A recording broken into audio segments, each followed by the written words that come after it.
goodbye to your parents, fucker! You failed to solve the maze on the back of your Captain Crunch!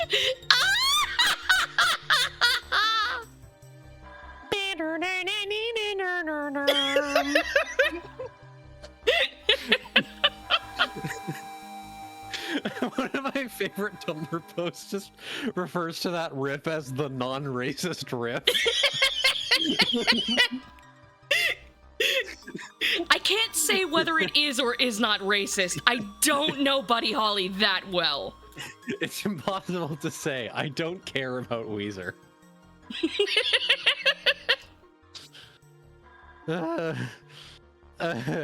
Hello, chat. Guys, it's okay. Hi, Chat, it's okay. Don't worry. Guys, it's okay. I wanted to draw a version of this with Isaac instead of Squidward, but I ran out of time because I was doing other things, like making up a cereal box, but I think that was worth the time. Guys, it's okay. It's everything beautiful. Candy Stream soon, and now Candy Stream Rejoice. And how? Oh, wow. Soul Ren, thank you for the 23 months sub, Jesus. Witchy Whim. Thank you. Hey guys, quick question. Is it okay? I have great news for you. Ancient cave discovered in China. I gotta go. I gotta go now. Goodbye, Mom. Do Bye, we get Mom. urine audio? Mods! Mods! Do something! What do I pay you for? Banned. You get nothing! Oh, Nutty Putty 2 released. I can't confirm or deny that, but there have been talks.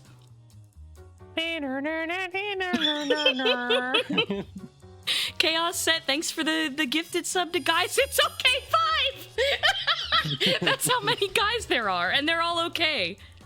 It's okay. Don't worry. The 5 guys are so okay, they opened a restaurant that sells overpriced burgers. Thank you. They're fucking... Whenever people say like, oh, what would you prefer, In-N-Out or Five Guys? Anyone who picks Five Guys is like bourgeoisie. Yeah, you're a faker. You're a poser if you pick Five Guys.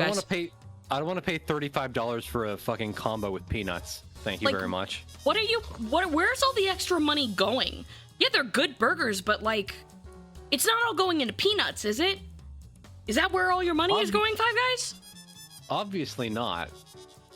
Obviously say not. what you will about the quality of In-N-Out's food, but at least the combo is under $10. Yeah.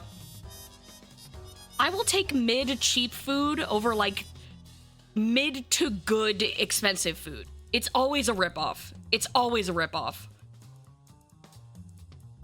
He sent the link for Twitch Mobile, and I was going insane trying to find the volume button. Average cotton candy WLW stream.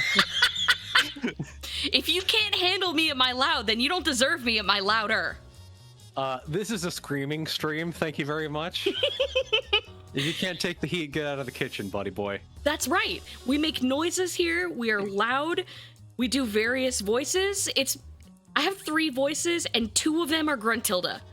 So if you don't like the yelling, there's not a whole lot else. I have CT here. I am here. Allegedly.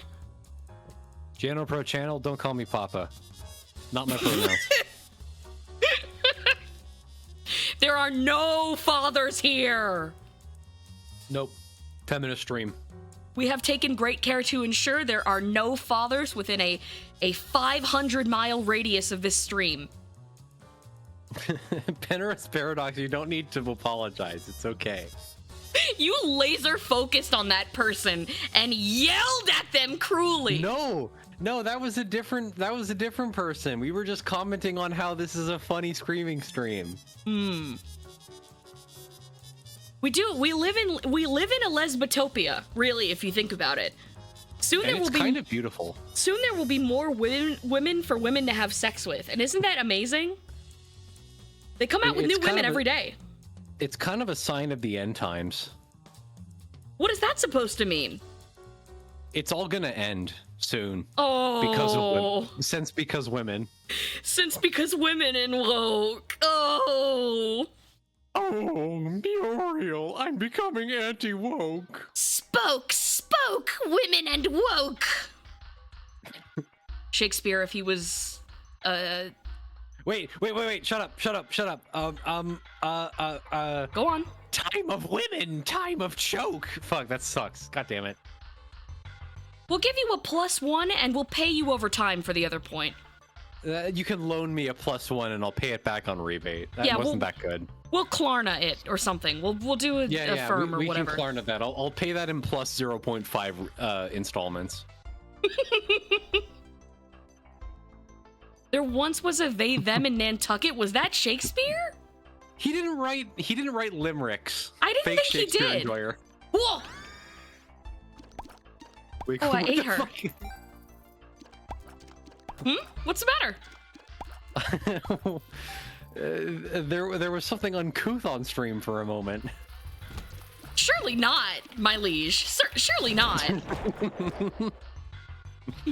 I finished Crime and Punishment today. Oh yeah? Yeah. Was it That as book- dick and balls as you insisted it was? Well, Oh okay, boy.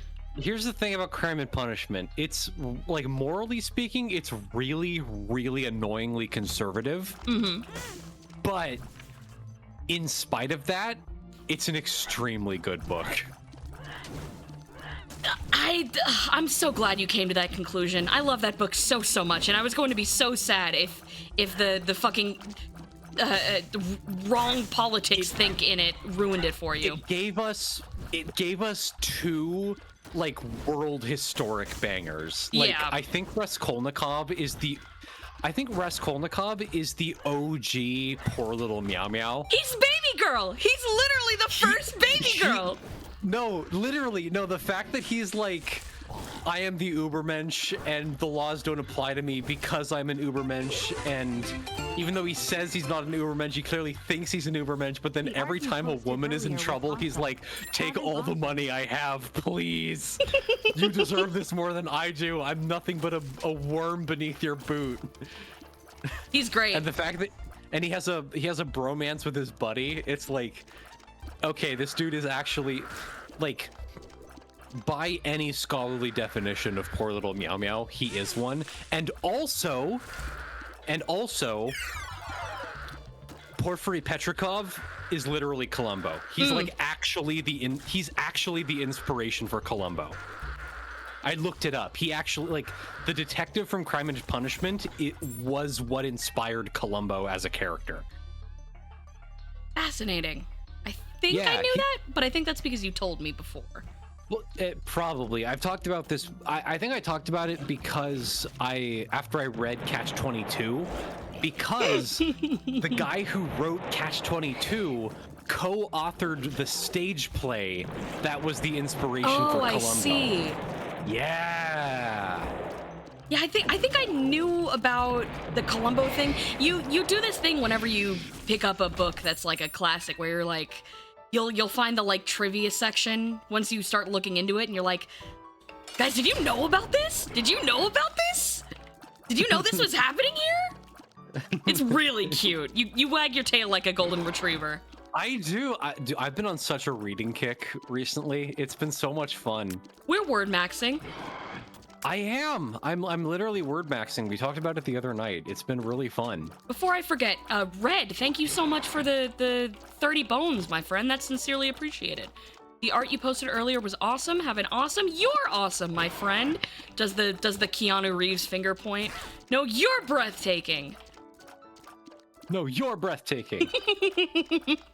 Thank you to everybody else who subbed, whom I missed. Savorix, I heard it's about to poop. No, it's not. This is not a poop game.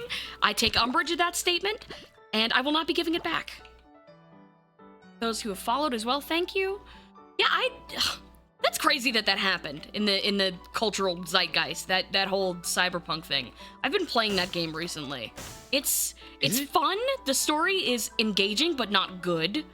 So it's been good to get really blitzed off my gourd and just sit and sink like 6 hours into that. I see. It's It does seem like the ideal game to like get crossfaded and sink your teeth into a cyber croissant. Yes, yes, exactly, my chum. It's preem. Exactly. It is literally preem. It's preem. When you jack a Gonk's deck, the feeling is there's nothing that can replicate it. I can literally only picture you as that one image of Wiz Khalifa with the goggles on.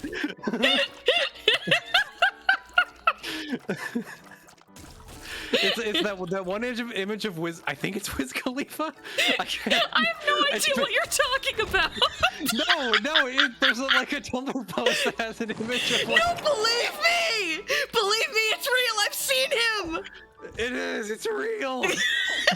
It's either that or the picture of like Chris Fleming as Gale. I think that's who plays Gale. We went to Wiz Khalifa Goggle City and it was Baron. Stop. It is funny. I made a funny joke. You don't care about me ever. That's a very reasonable conclusion to come to. I think you may be right. I think I do hate you. You're so right. I did not receive a meme through Gnosis. Fuck off. You meditated on Cyberpunk and it appeared to you. There's literally a famous fucking Tumblr post.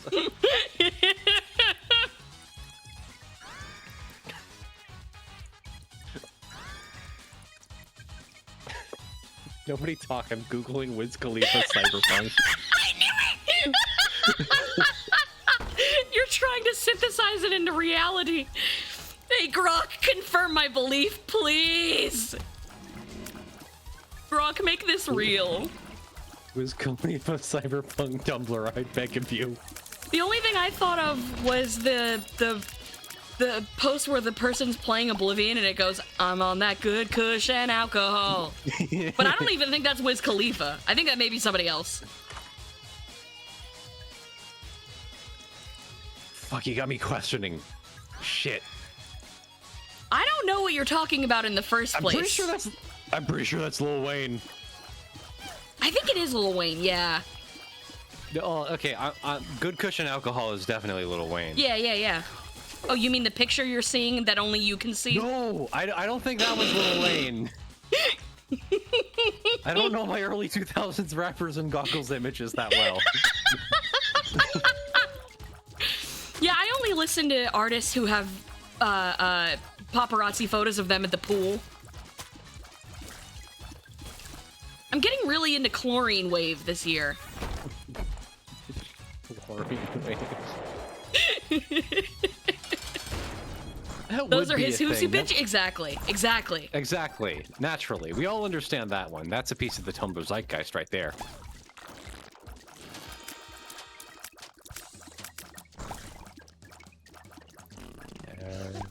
Musician stands who cancel and worship their favorite celebrities based on how much moisture they engage in publicly. Dude, a picture of Jimin in the desert just released. It's fucking over. Jimin is over party. Dude, fucking My bias is saguaro cactus. Dude, I saw Killer Mike absorbing moisture from a local rock like a lichen. I think Run the Jewels are like the funniest rap group to make jokes about. Yeah, I can't think of another one off the top of my head. Killer Mike. It's not just being Killer Mike, it's being all of Run the Jewels, which is both Killer Mike and LP. Thank you very much. This is your glorious battle, my friend. I haven't listened to any Run the Jewels. You gotta, they're so good. I believe you. I do. There's a lot of stuff I haven't listened to. If you say so. It is. One of my favorite songs by them, the chorus is, "Dude, dope, fuck hope." Okay, that is pretty good. That's pretty good. It is pretty funny. I like a rap song where the moral is give up on everything. Forsake knowledge and ideas. Fuck all knowledge and ideas. Fuck love. Fuck joy. Do drugs. Whatever. Producer gave me a beat, said it's the beat of the year. I said LP didn't write it, so get the fuck out of here. Abandon all knowledge and ideas.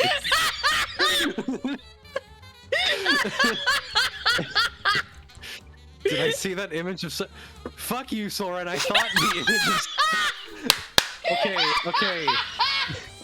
For anyone listening, Soren posted, "Hey CD, did you see that image of Killer Mike wearing cyberpunk goggles?"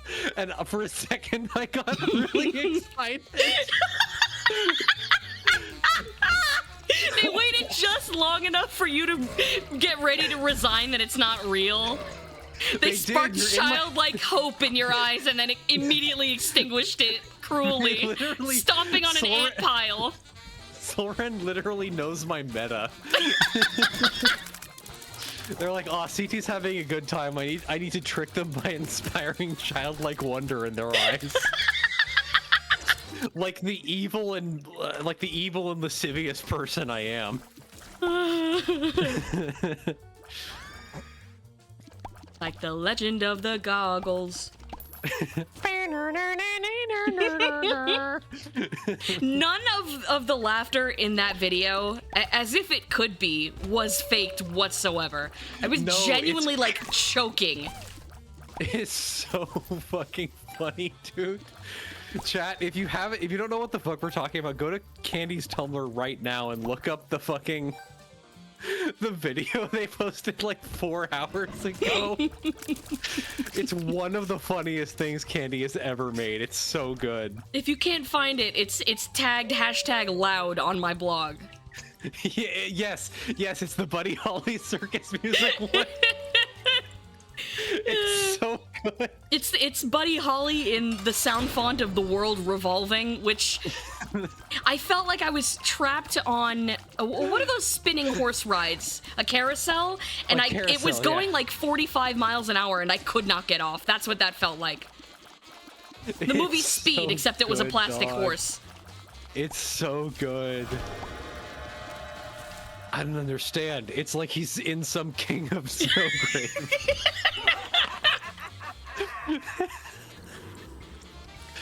I'm literally like making myself laugh just thinking about that video. It's so good. Deltarune spoilers. This is just the name of a character, so it's not anything significant if you haven't played the chapter. The fucking picture of Carol, and the only thing you can make out is her face because it's obscured by a blinding light.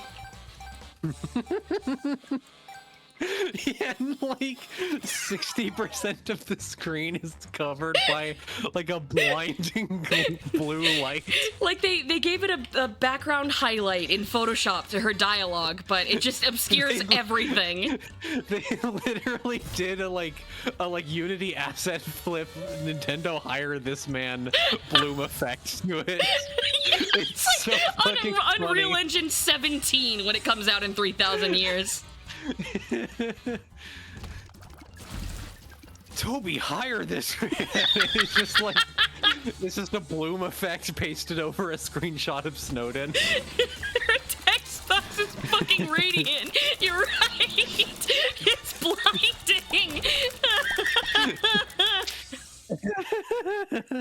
Well, I recorded myself like laughing at that, right? And then I played the video back, and then I was like, you can't understand a fucking word that I'm saying, so I had to go caption it, because I was like, people are gonna think that I'm just choking the whole time.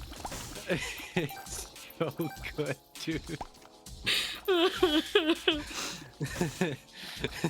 So I've been thinking, and then her fucking forehead goes. And it's like clipping off the screen in both like in the text box and the overworld sprite. Yeah. She's like a fucking yardstick for a forehead. It's really good. It's so like my stomach hurt laughing at that earlier. Fuck. It's so funny. Oh my god, it's so good. I have very little good to say about TikTok. However, one of the few good things to come out of using it is that the kids that like aren't on any other social media post on there like they are on some sort of like they're on Laudidum, for example. Range down. Exactly. Well, the effects of laudanum are a downer, right? It's a mumble rap drug. It's not not an I wanted to M&M see how drug. long it would take you to correct me on laudanum again. I was gonna let laudadum pass. Thank you very much because I thought laudadum was delightful. La-da-dum. La-da-dum. Dude, I was reading fucking Crime and Punishment earlier, and there was a bit where Raskolnikov is like, perhaps they'll dress up for the funeral, la la. Like he says that. and I Shame was like, reference! "La, la." Shame reference! I was like, he literally made a James 17 reference. La la yay. I wonder how much they paid James to get split in half by an axe for that book. Jane would get downed by a single blow as a landlady. Oh, absolutely. What- It would be like Dead by Daylight. It would be brutal. Raskolnikov is a Dead by Daylight killer. He would make a great killer. He's just scared and nervous the whole time, and he desperately wants to talk to a woman. He skitters around the whole game, kills one guy. He's just like, he's really poor, and every time he sees you, he just offers you money. Because he feels bad for you. His signature ability just locks him in place, and then he sobs for 30 minutes. No, his signature ability is like, his best friend makes a joke that like mentions murder kind of obliquely, and he's like, what do you mean by that? I hate you and myself.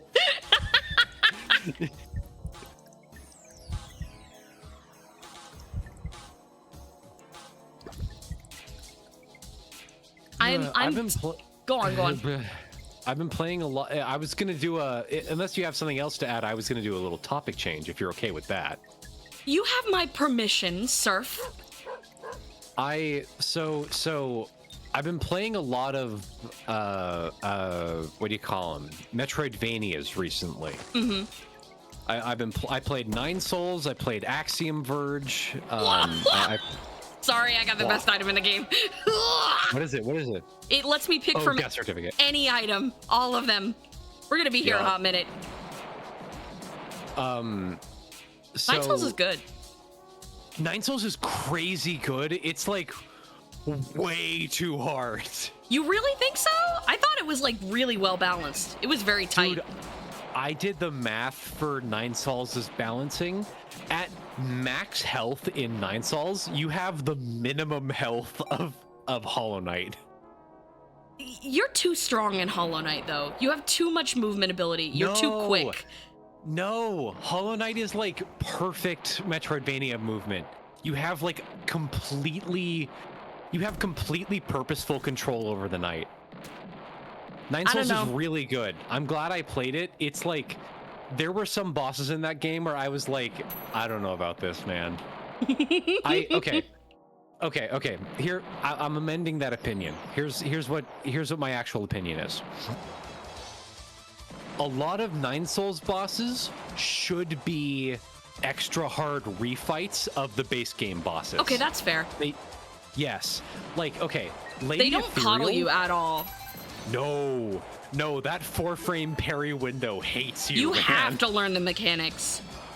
Well, it's like, it fixes the problem of parries in so many of these types of games where it's like, once you get the parry mechanics down, that's all you do the whole game. You don't have to, like, master your movement if you can just get parries down, which I respect the fuck out of them making it really hard for that reason.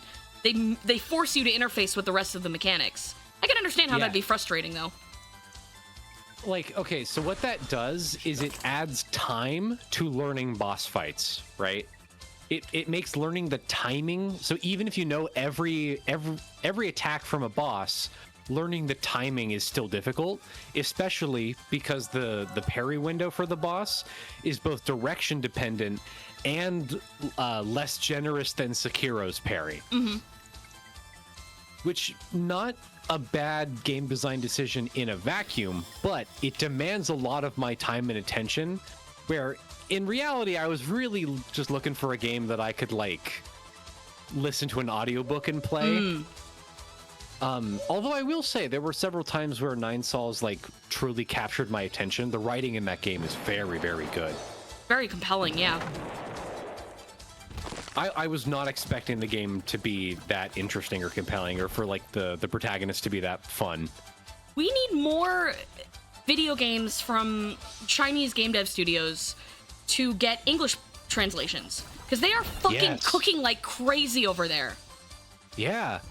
Dude, Nine Sols music is also like banger after banger after banger. Oh, it's yeah. so good.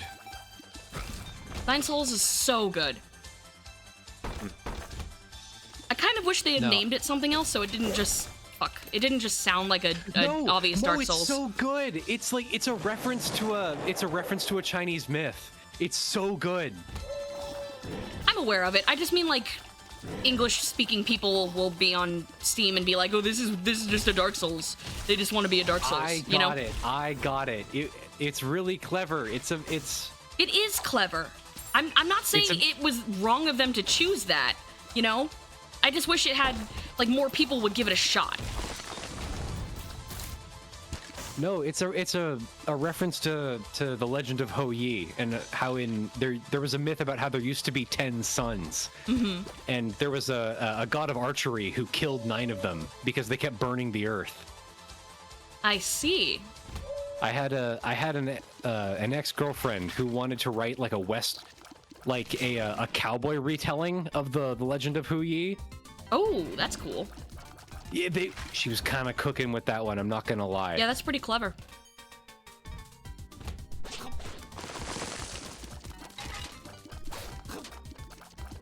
It is. It's kind of raw as hell, and that's what Nine Sols is referencing. I also played Axiom Verge. That was pretty fun. Which one is that one? I've heard the name.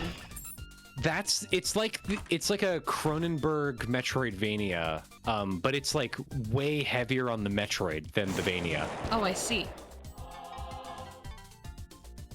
Also pretty good. Also pretty damn good.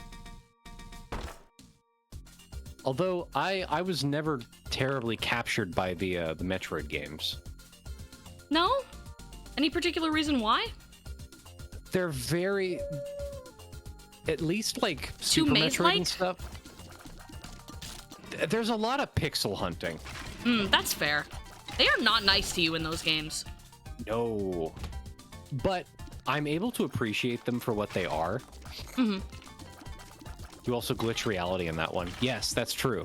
Oh, that's cool. Like SNES like cartridge corruption is like a huge part of that game. Oh, that's cool. Yeah, you get there's like a base item that lets you like edit the addresses of blocks in the game and turn them into other blocks. Oh, that's really cool. How clever. It is. It's really neat. But the more Metroidvanias I play, the more I understand that like Hollow Knight kind of bodies the competition. Like they nailed the formula in a way that I don't think any other game has. Hollow Knight has pristine visual language. It has like extremely tight level design, and it's extremely easy to understand, which contributes to like when they step up the difficulty, it doesn't become impossible. You have just the right amount of tools to be able to access everything. It's a very well thought out game. It's very conscious of its decisions. Well, and a lot of the ratcheted difficulty is the result of like it's the same fight, it's the same challenge, but they reduce your margin of error. You can make fewer mistakes. And it happens faster, which I think is a good philosophy for boss design, especially.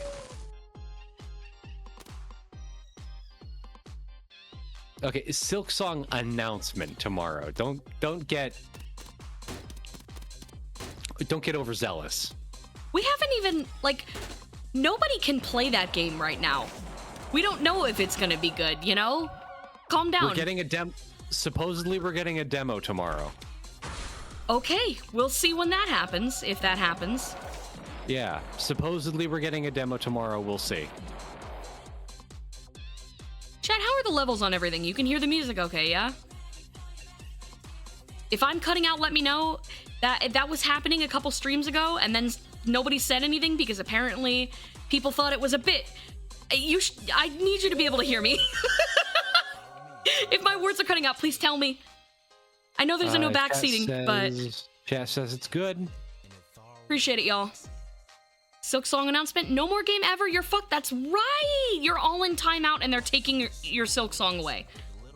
Yup. No more Capri Suns. Turns out Team Cherry hates you, and we Personally. haven't been good patient boys, and so we don't get dessert. We don't get dessert after our dinner. Nope. And it's our fault. No kid cuisine tonight. Were you a kid cuisine head? No. Is that something? No, I wasn't allowed to have anything that had, like... My parents weren't, like, an ingredient household, but they weren't, like, normal about food either.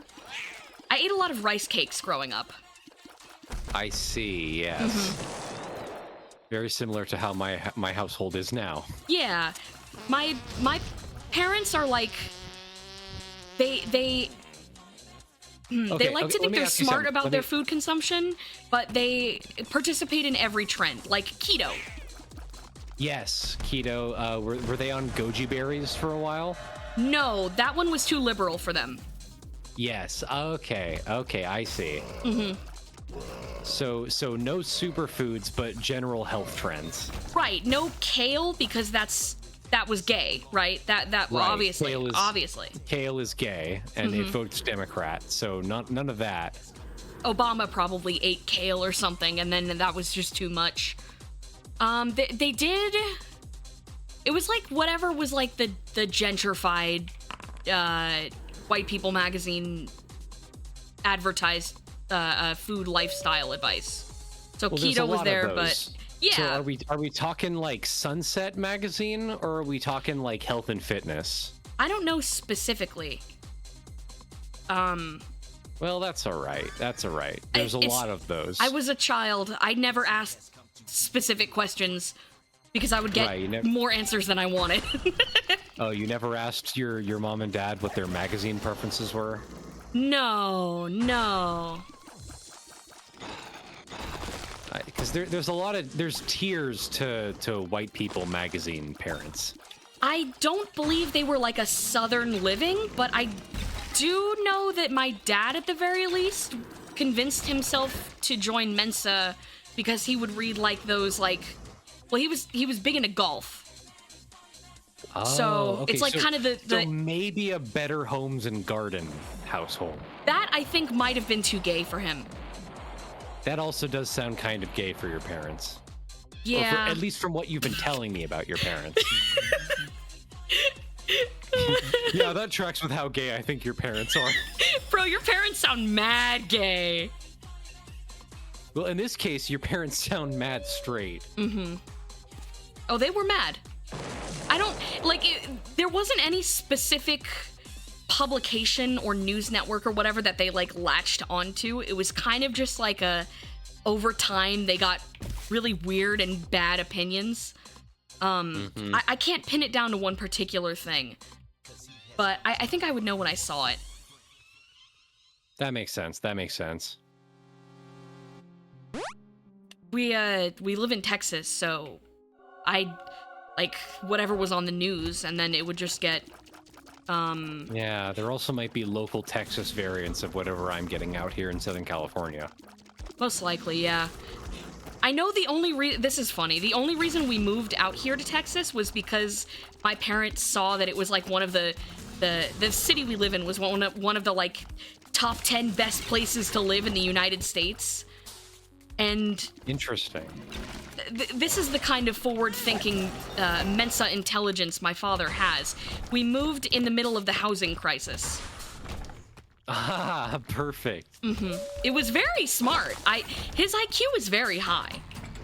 Right. Don't say based. Based.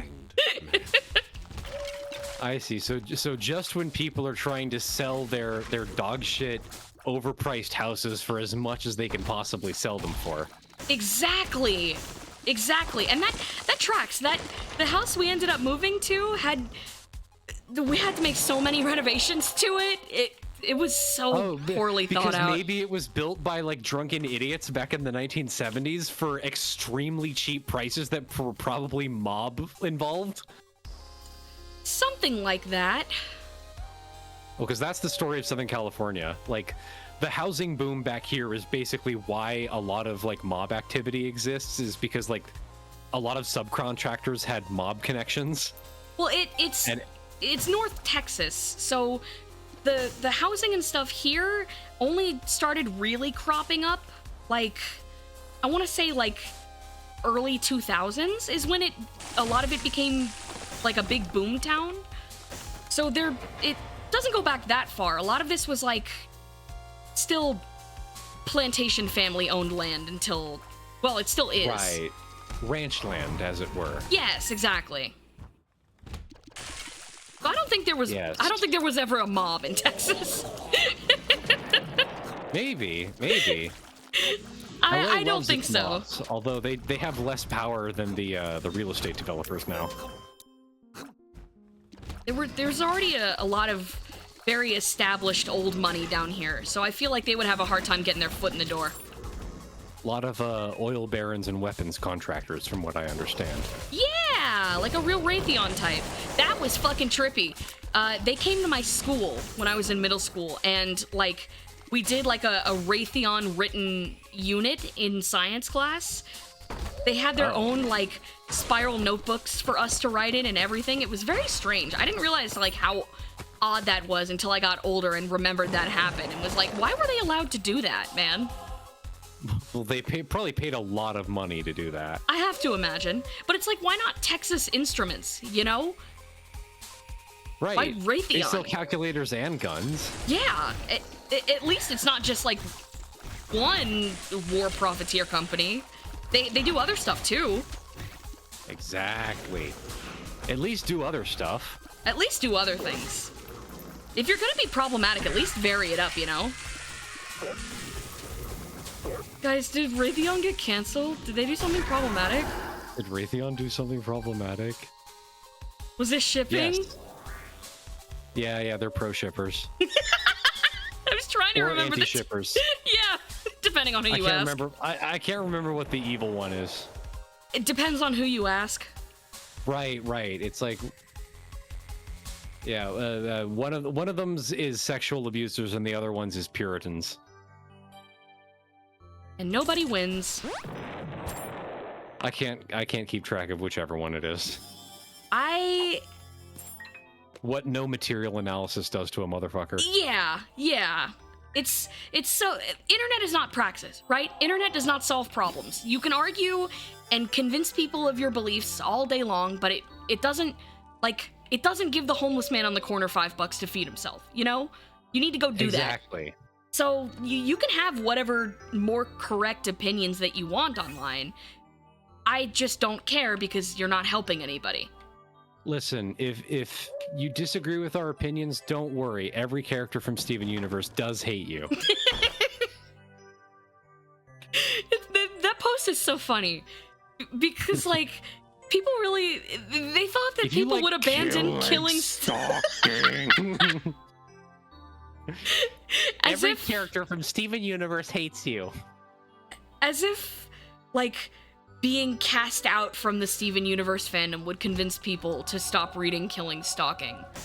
As if being cast out from the Steven Universe fandom is like a thing that's possible and real. It was at the time.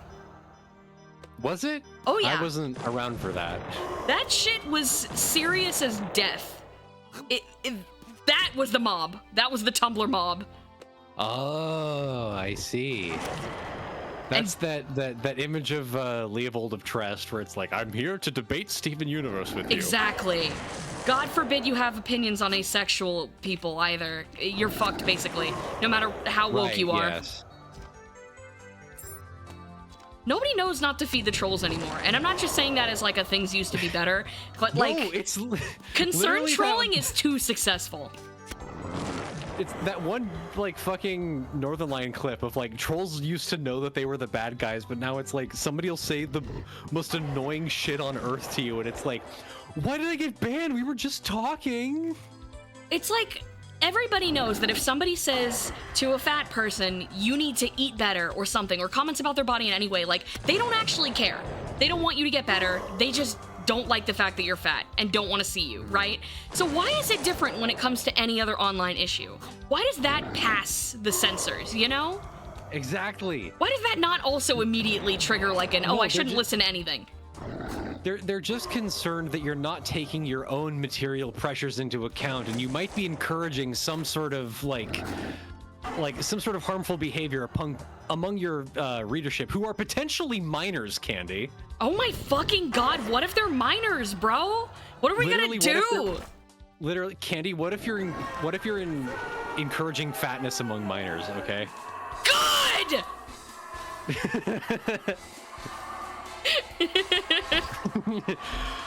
Thank you! If I never have to see a post with a skinny person in it ever again because the war on fat won on the side of fat, it will have been a better world. Literally. Everybody get fatter. No!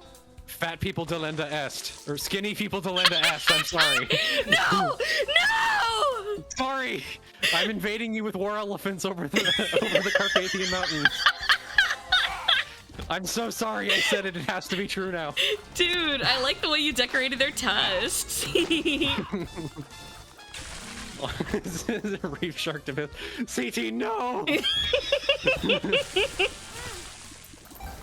No, put the war elephants back, please. Fuck! Hell, you can tell who's from my chat by who got the Kato joke.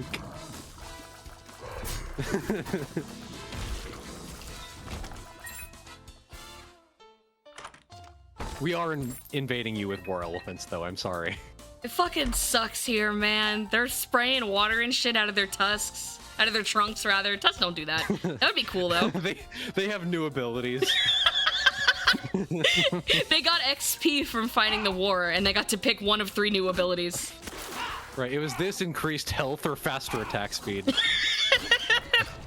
And, I mean, it's just the meta. I don't blame them, you know? It's just the meta. I can't be blamed for it, okay?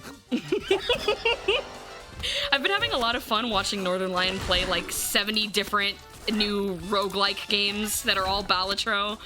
Cause he'll play one and it's like, you can stack the eggs together on the plate. This is literally Balatro. And then he'll play another game and it's like, you can roll the dice and it gets a number. This is literally Egg Game. It's infinitely recursive. It'll be every game before it. Is he wrong though? Like, is no, he wrong? He's never wrong. Except for his opinions about women and sushi, but I can't touch that. He's woke in a very like 35-year-old man who uses Reddit way, which is very charming. He is a 35-year-old man who has a child and streams. So I'm not sure how real those opinions are, but he's doing the right thing by keeping his mouth shut about the ones that he knows he's wrong about. And when he knows he's wrong, he at least is wrong in a very funny way. He can make fun of himself, which is admirable for a streamer. That's... No, it's like the fact that he always like, he says whatever the first thing on his mind is, and then immediately is like, well, maybe that's wrong and maybe I'm stupid. It's one of the best things about him as a streamer. Well, more streamers could learn from this, pointing at the camera. I don't know what you mean to imply, my friend. I don't know what you're trying to say about me. No, Candy, I'm pointing at the camera. It means I'm talking to chat, not you. Remains to be seen. I think... No. What I really enjoy, specifically about the banter he has with his chat, is he has like 5 or 6 users in his chat that are like his court viziers, who like are not far out of the same demographic as him, but he will call upon them for like confirming or denying things based on his biases. And right. He's wrong a good chunk of the time, but It's just funny watching him snap his fingers and then like 7 or 8 guys scuttle into the throne room and prostrate themselves and are like, actually, the Costco sale right now is actually 3 decimal points different from what you wrote it as. And he's like, very well. I'll include that in my next projection.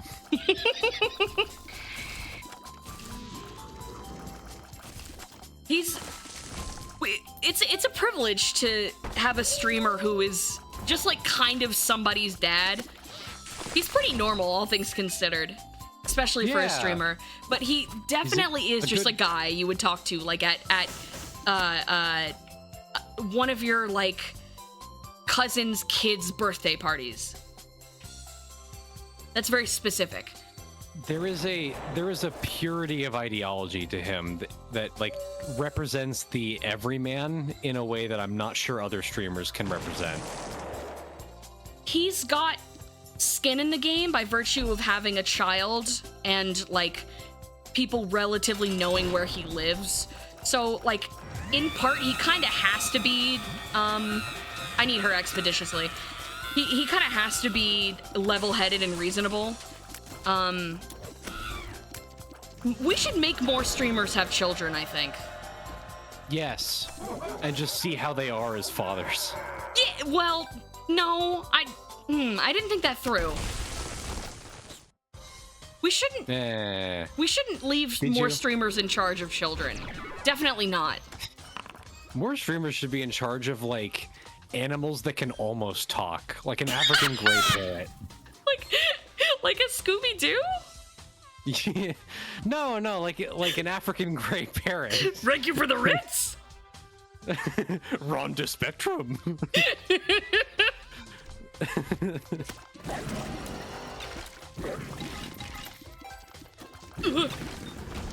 We're so fine. We're more fine than anyone else has ever been. This run is crazy.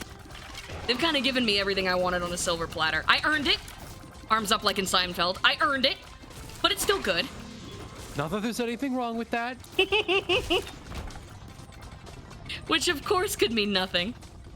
Which could mean nothing. The Irate Gamer has a son? No! Oh my god, he does! He has a wife and everything. Fuck. That's terrifying. Yeah, no, he's like... So does the Angry Video Game Nerd. I knew about that. That's normal. James Rolfe is the kind of guy who, like... It doesn't disturb me that he has children. But the Irate Gamer is trying to be a ghost hunter for a living. Oh, right. That's what he's doing now. Yeah. He makes paranormal investigation videos that are wildly unsuccessful. Oh, and he has a kids channel, too. Oh. It's called Puppet Steve. And he... Like Blippi. Sort of? It's like a toy unboxing channel swap type beat. Oh. It's only interesting because it's the Irate Gamer. Right. I feel like the only people who are watching that are like people who understand that James Rolfe is the Irate Gamer. That's Chris Bors. Chris Bors is the Irate Gamer. James Rolfe is the Angry Video Game Nerd. Oh, yes, I'm sorry. Was Blippi the guy who shitted on himself? Yes. No, he was the guy who pissed on himself. No, I've seen the video. Blippi did shit it on himself. Holy dude! Although the guy who's currently Blippi is not the beshitted Blippi. Very true. They have a rotating cast. No, he sold the rights to Blippi. Or something. Why do you know Blippi lore? It's because of fucking Leland. That makes perfect sense. The last time I was at his house, he was like, "Hey, CT, look at this." Actually, no, it was Leland saying it to me, so it was like, "Hey, CT, look at this." Did you watch like one of those 8-hour Nightmind videos where it's a lore breakthrough?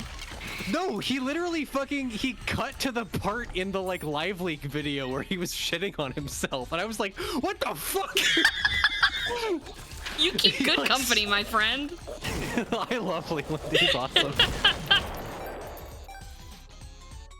Thanks for the sub, Tommy Gun Cultist. I tapped back in and now we are talking about pissing and shit. It's not a poop game. It is literally not a poop It's game. not a poop game. It has dignity, and you will respect it. This is a video game icon. You will give it the props that it deserves. We're talking It is about kind poop. of- It is Coincidentally, kind of a video game where if there was poop on a baby and it was hecking epic. I need to change my generic response away from end your life, because you don't know how bad I wanted to say that to you just now. I tempered my tongue for my own safety. But The only time I will ever respect Twitch TOS is when it means that my friends can't be mean to me. that's true. You won't respect it when it comes to saying slurs. You've been better about it, though. I only said the F slur on my stream last week, okay? Last week? No! You were doing so good! I was. Come on, kid! You've been so good! It was because I remembered the, like, traditionally liveried English F slur butler. Do you understand what I'm talking about? That's He the appeared in my funniest- mind ready to dust shelves for me. He did. Like, you understand how fucking funny that image is and why It's so good. I was so enchanted by my memory of that image that I accidentally said the F slur on stream. And I published the VOD anyway. I'll be so real. Every VOD where you have said the F slur on my stream, I'm like, I should probably go back and edit this and like remember to do that. And then I upload like 20 VODs at once, and none of them, I've gotten away with it ever. And this isn't an invitation, chat, to go back through my VODs and get YouTube to strike me, because I will find out who does that. This is not an actionable threat, but I'll fucking get you. Joey Jojo, there's no way you can't reclaim it. It's the most homophobic thing someone has said to me in the last, like, Dude, 6 your months. parents are so gay. It's definitely passed down in your family, right? Your dad is reading Better Homes and Gardens. I know you can reclaim that. My dad was not reading Better Homes and Gardens. My mom was reading Better Homes and Gardens. As if there's a difference between mom and dad in your liberal Did I? household. Did I ever tell you about the most homophobic thing my dad ever said to me? Now, CT, I'm going to ask you to step very carefully around what words you use in retelling this story. I understand. The I'm seeing conversation Foxy peek out of we Pirate had. Cove, and I'm flashing the flashlight at him really fast. No, I understand the conversation we just had, and I'm approaching this bit knowing that I will not get your VOD demonetized, okay? With the ginger touch of a well-liveried butler. Go on then. Yeah. So when I came out to my dad, who, like, okay, my dad grew up in like Las Vegas in the 1970s, which was like not That's like not good. not an LGBT positive place to grow up. Mm-hmm. So I told my dad that I was gay, and then for like the next 3 months, he would send me texts of AIDS outbreaks in the area where I live. Which is so homophobic. Like, it's such the perfect example of, like, he means well, but that is maybe the most homophobic thing that anyone has ever said to me. He was looking out for my gay ass. But I had to tell him, like, hey,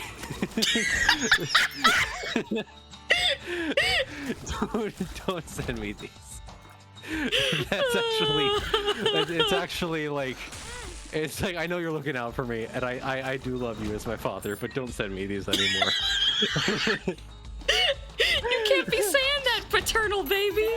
Literally, it was literally the most, like, you can't be doing that, straight baby. Oh man.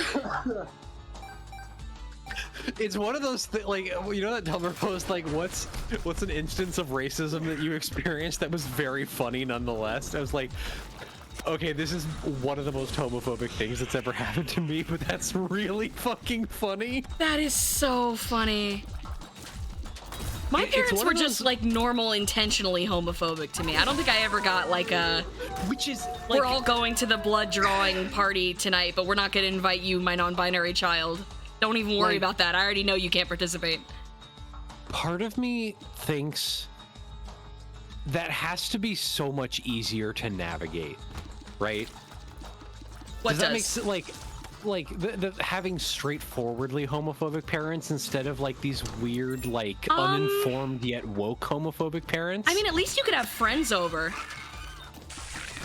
No, I couldn't have friends over. You couldn't have friends over?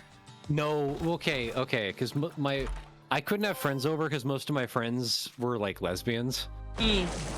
And and they were also like lesbians that smoked weed, and so my parents like didn't like me keeping that kind of company. Oh, I see. Yeah. I couldn't have friends over because, well, my parents weren't like good people in general, so like, you know, it was already kind of a bad idea. But like, regardless of what gender the friend was, my parents were convinced I was like fucking them on the sly. Yeah, yes. No, that was also a thing with my parents, where they were convinced that like every time I wanted to go out, I was having rambunctious engaging in hookup culture. Yes. No. Weird. I remember one time I wasn't allowed to go, but speaking of extremely homophobic things that happened to me, one time I wasn't allowed to go to my straight cis friend's birthday party because my parents believed that in preparation for going to the party, I was shaving my pubic hair. Oh. In preparation for having gay sex. That's interesting. It's one of those things where I'm like, there are so many layers to that assumption that I literally. How do you respond to that? Literally, what the fuck do you say? You can't interface with that at all. One. How do you prove yourself innocent? You know? show them your pubes? What the fuck were they trying to gain out of that? It's like, one, how do you know? Two, how do you think gay sex works? Is this what, are you projecting? Literally, I was like, I didn't know how to react to that, to the point where I was like, you know, I just won't go. It's okay. I don't want to deal with all the conversations that this implies. The only winning move is not to play there. That's the only thing you can do. I'm not gonna play this game. You tap, you fold, you walk. I'll give them a gift at school on Monday, and then it'll be fine. Yeah. You make gay condoms out of the pubic hair. What, like a woven basket? Ew! Yeah, I was weaving them like a basket. Now, my child, I can't let you go out because you are doing some textile industry shit to your dick. I saw you using the family loom to spin condoms out of flax. Now, I know your parents are gay as fuck because who has a family loom? We don't have a family loom. I wish you hadn't told me. I wanted there to be. We have a lathe. It's not quite a loom. My parents didn't know enough about like gay culture or gay people to like suspect I was doing stuff like that. But I think the funniest thing that happened when I came out was that one of my parents tried to bargain with me and like convince me that maybe I was bi instead, and the other one just straight up told me, no, you're not. Oh, dude, I know so many people who have like, hey, mom and dad, I'm a lesbian, and then their dad was like, I don't think so. I don't think that's true. Yeah, it was just like extremely. That's kind of scary. It was very scary because immediately it's like, okay, this is. No, it's one of those like, it's that moment you have as an adolescent where you're like, okay, I have calmly and logically, it's like I now calmly and logically understand that I can never ever tell my parents anything ever. Yeah, it's the moment that solidifies in your mind, oh, fuck these people. Right, it's like, oh, never trust these people ever again. Oh, you're an anti-shipper. Okay. Oh, I see. You're a fandom kitty Puritan. For the killing stalking fans among us in chat, it's like if all the characters in Steven Universe hated you. Dude, I know so many people that have had experiences like that. Where the Steven Universe characters hate you? Yeah, where it's like you say something to your parents and you realize that every character in Steven Universe hates them.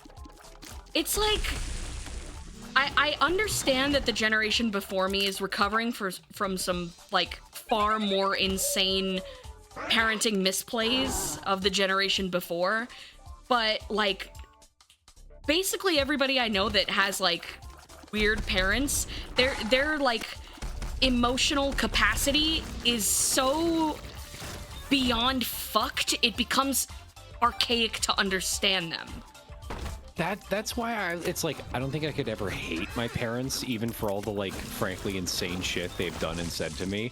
It's like, I know that both of you guys, like, grew up as the eldest children of, like, Irish Catholic families. Yeah. Or various other forms of Catholic families.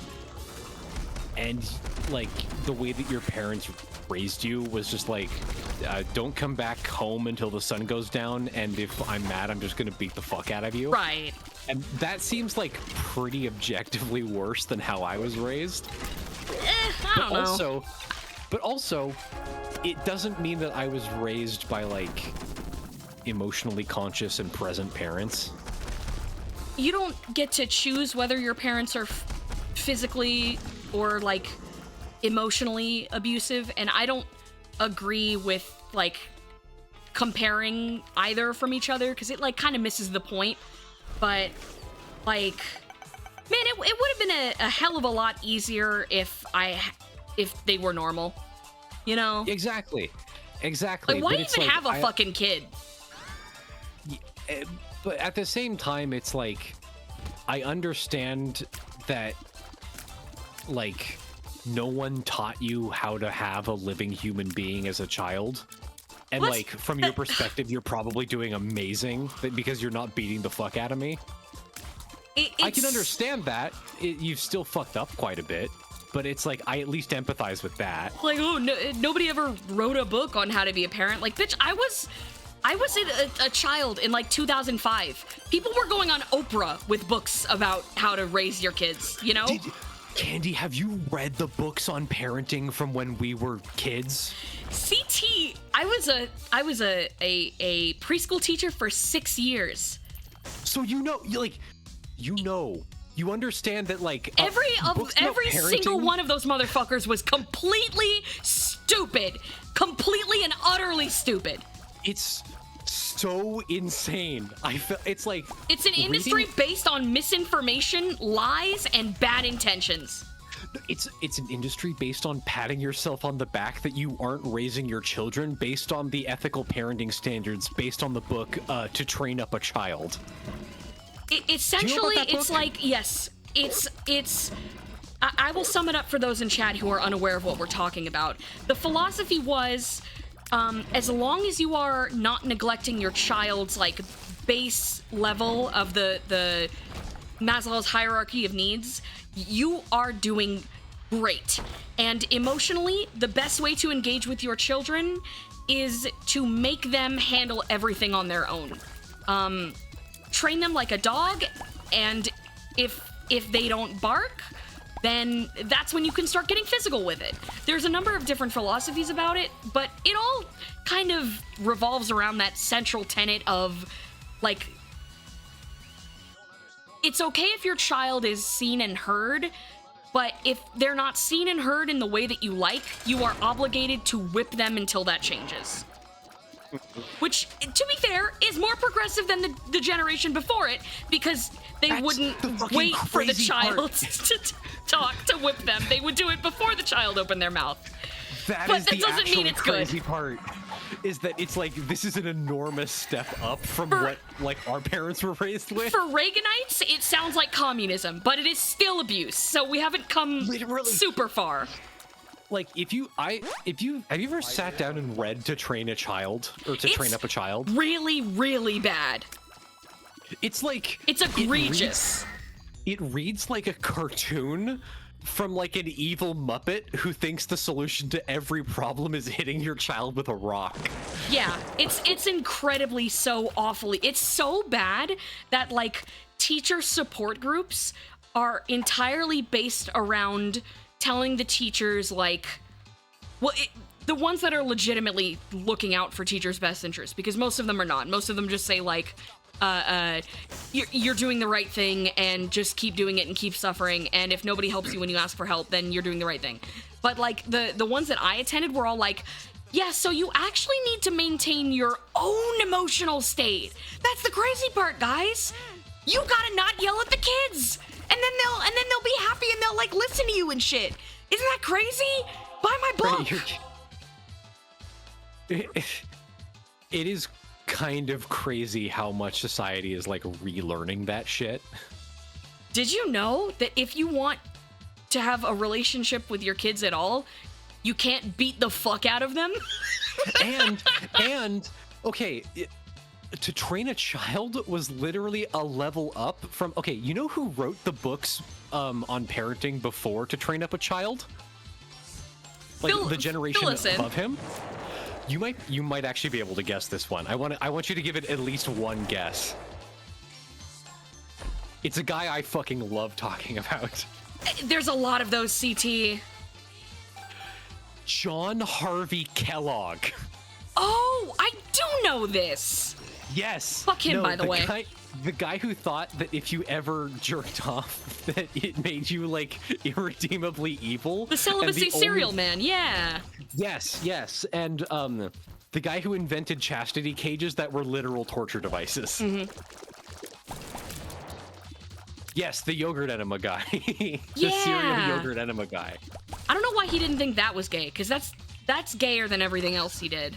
John Harvey Kellogg was like one of the gayest Americans to ever exist. Like, okay. Actually, no, I don't think he was gay. I think he was like asexual. He adopted 20 kids and he bragged at like 75 that he never consummated his marriage. We can't really speculate on his sexuality because like the cultural norm of the time did kind of celebrate not fucking, you know? Yes, chastity was a big thing for them. Yeah.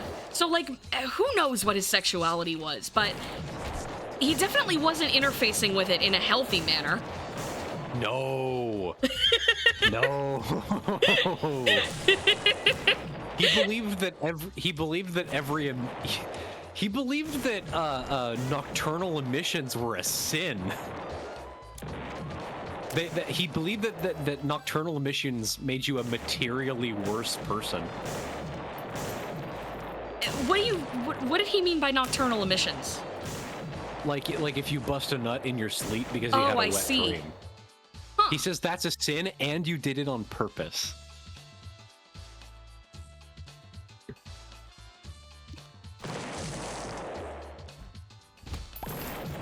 Sanity. It's so cool that a generation ago the progressive view of sex ed is that if you nut, you deserve to die. And the way they taught it was that they told the kids if you nut, you do die. Right. It's you spiritually die if you ever nut, ever. Or literally, the fucking celibacy campaigns that went in schools would be like, you'll get an STD and you'll die immediately. Or like you'll hook up with the wrong people and they'll kill you. Did you ever hear the myth that if you jerk off, you'll get hairy palms? I did hear that. I heard that from my neighbors when I lived in Iowa who were Mormon. I wish them the best. That comes from John Harvey Kellogg. Yeah, that sounds about right. At age 12, I was feeling like a caged elf. That was trippy. Like, I was best friends with these... Karnath, thanks for the hundo bits. CT, please talk about the lathe. Shut up! It's my stream! Oh my god! Thank you for the money. My dad owns a lathe. It's not that interesting. It's a wood carving tool that makes the wood spin and then you cut it. He's into woodworking and he has one in the garage. It's not that interesting. Pay attention. Lock in. I need you to lock in, okay? I'm talking about Mormons in Iowa, okay? That is far more interesting. That shit was fucking scary. That sold me on, like, Mormons being evil more than anything else I saw growing up. Because, like, No, literally. it was these two incredibly sweet, really nice little girls that I was friends with. Can't afford any of these items. And, like, they would, like, drop something on the ground or, like, be a child and make a mistake, do something impulsively, act in anger or whatever. And, like, I would see the whites of their eyes immediately as soon as their father stepped in the room. It's fucking terrifying. Those of you who grew up with Mormon families, like, I clown on Mormonism a lot because it is an absurd quote-unquote religion, and it does not deserve respect. My sincerest apologies if you had to grow up with that shit, because that is not a way to live. That's some Lord of the Flies bullshit, and nobody deserves that. No, literally. No one. That's actually terrifying. It was really, really bad. They moved to Utah before I moved away, so like I have no idea what happened to them. I have no idea if they're okay, if they made it out. It's one of those things that haunts me at night, you know? Did you ever have the experience of like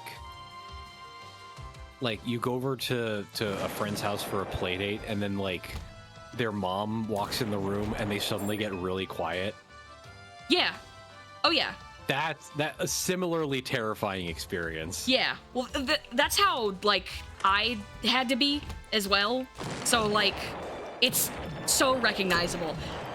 It's so recognizable. I was like, I was not a bad kid on purpose, but like I was unmedicated and struggled to pay attention in school. So like I never got like the presumption of goodwill from my parents. Like I was just assumed to be fucking hiding things or up to something no matter what. And I stayed out late one time and my friend drove me back home, and like in front of the car full of all of my peers, my parents on the front door of our house before we even got inside in the middle of the night like started screaming, like tearing into me.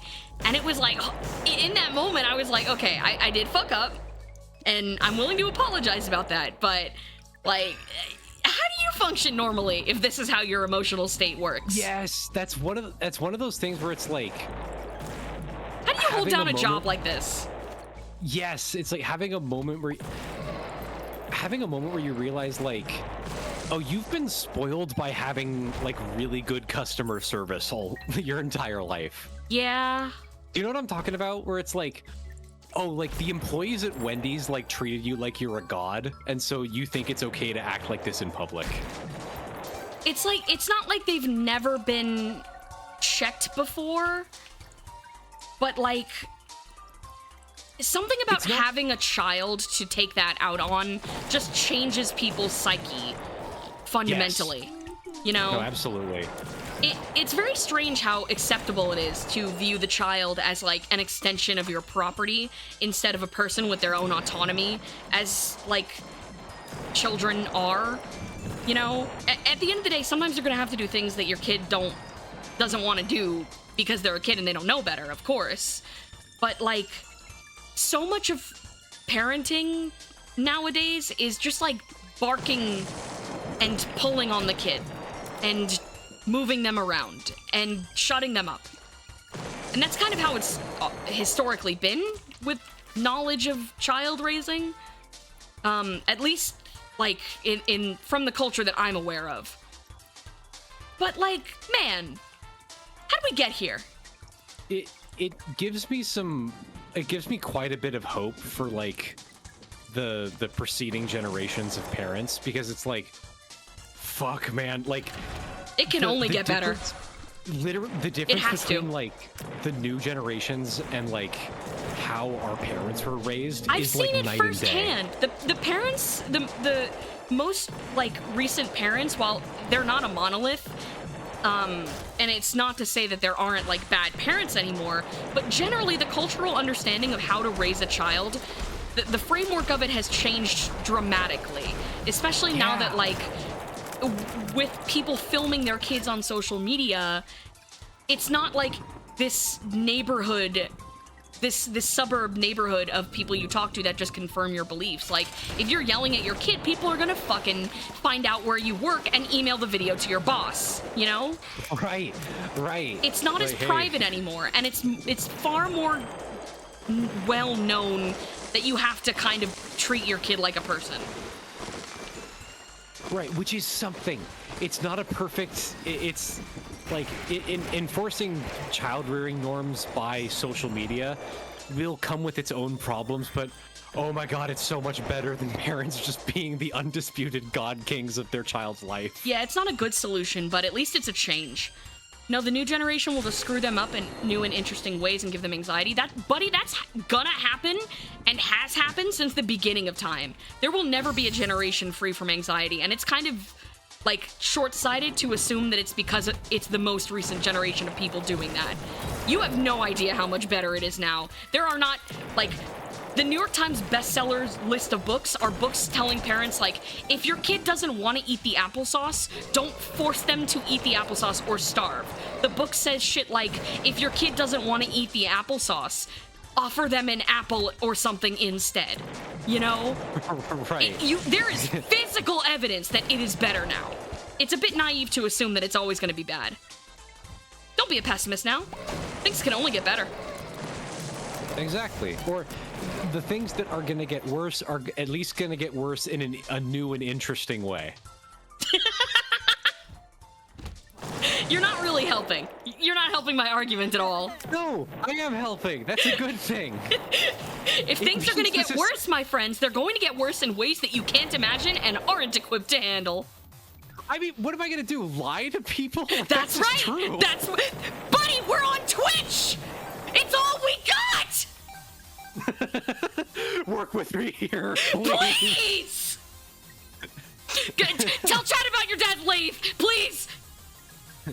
My dad has been getting really into woodworking as part of his post-life crisis generation. Like, so the way that he's moving now has been involving a lot of, like, he's been making little game boards, and he made me a side table that's actually very nice. Oh, that's because cool. I have a weird tall IKEA lamp from the 70s that I didn't want to get rid of, but fuck. Bro. And I needed a lamp that would like fit around it, so my dad made me a side table with a hole in it so that it fit around the lamp. That's cool. And it's very pretty and very sturdy, and my dad had like a lot of fun making it because he's like approaching retirement now. I wish I had the space and the materials to build furniture. I love assembling furniture. I wish I could make my own. My dad has been clearly having a lot of fun with woodworking. Like my dad loves watching a shit ton of YouTube videos and learning new shit. And hang on, comment from the person earlier. I think the same person who asked to hear about the lathe. They say, "I'm very disappointed it's a wood lathe. I don't care about that. Metal lathes only." And then they wrote burp audio, urine audio next time. I don't know what the fuck character you're trying to portray here. It's repelling. What is the angle here on this character? You're a fucking burp ASMR sommelier and also don't care for wood lathes? The metalworking enjoying piss fetishist. The metalworking piss guy. Carnate's new character. I just say things. I'm so sorry. No. I'm doing the thing where I'm like acting up how provoked I am from this. If I bring attention to you, I'm doing what the How to Raise Your Kid book told me to do. So I must be doing it right. I'm not beating you. I could be beating you. Guy slowly shrinking into a corn cob. I'm not provoked. I'm not provoked. It's banter. It's banter. I promise. I'm just a Twitch streamer. Please. Guy slowly shrinking into 2 bits into Hype Train. Very good. +2. Thank you.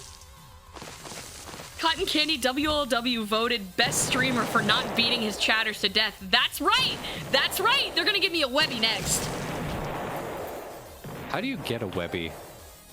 I think it's one of those, like, Guinness Records thing where you just kind of gotta pay to get in the door. Allegedly, it was a vote, but, like, I don't know. All I ever saw were... By whom, I ask you? By fucking whom? That's what I'm saying. You pay the panel, and then they're like, well, now we can consider you. You get a Webby from a Spidery? A gentleman's +2 to you, my friend. I mean... like... Who's like... I wonder which online videos were good this year. Maybe I'll check the Webbies. That's what it fucking was when the Webbies were a thing, though. The best we had was, like, Rocket Jump and Mystery Guitar Man and Ryan Higa. Oh, man. I wonder That's what when the Mystery Webbies Guitar were. Man's up to. That's a good question. He did just stop posting. I think he is still doing music stuff, just, like, commercially now, if I remember right. I mean, good for him. Yeah, right? I know that happened to Weeble stuff. He's just like does music for commercials now. I love Weeble. That guy's very talented. He's He's re-uploading his like old Flash animations and songs on TikTok now, and it's been really cool seeing like a whole bunch of like millennials be like, "OMG, I remember this," and then a whole bunch of kids be like, "Whoa, what is this wacky stuff?" Whoa, badgers and mushrooms? That's fucking awesome, actually. This is so Y2K core. Like, shut up, shut up. Are they wrong though? No, they're not wrong. They're not wrong. Why Ipecac go straight? Oh, I have a mod that makes it so that it doesn't curve super crazy, and that fixes it for like it makes it more accurate, basically. Oh, easier to aim. Yeah, it doesn't lob over like it does in vanilla. That's the only mod I have installed, though. The rest of this is base game. Oh, shit. That makes sense. Fuck. Fuck! I like the Ipecac lob bombs. It's fun. Most of the time when I see Ipecac, I don't take it, but it's fun. I like that Ipecac is very good, but also very dangerous. Like Bob's Brain. There's nothing good about Bob's Brain. You're being a contrarian. It's just it's just like an objectively dangerous item that's gonna kill you. It's a bad item, and it's bad on purpose, and they know because they like to hurt you. I do love all the like Reddit comments where they're like, why is Butterbean even in the game? And Edmund is like, one item has to be the worst item, okay? Butterbean is here so you fucking Reddit losers aren't like getting your knickers in a twist over every other item in the game. Butterbean is in Isaac because fuck you. Because everybody needs a little pain. Everybody needs a little challenge. I hate the Reddit gamer perspective of, why is this bad item in the video game? Because sometimes bad things happen, okay?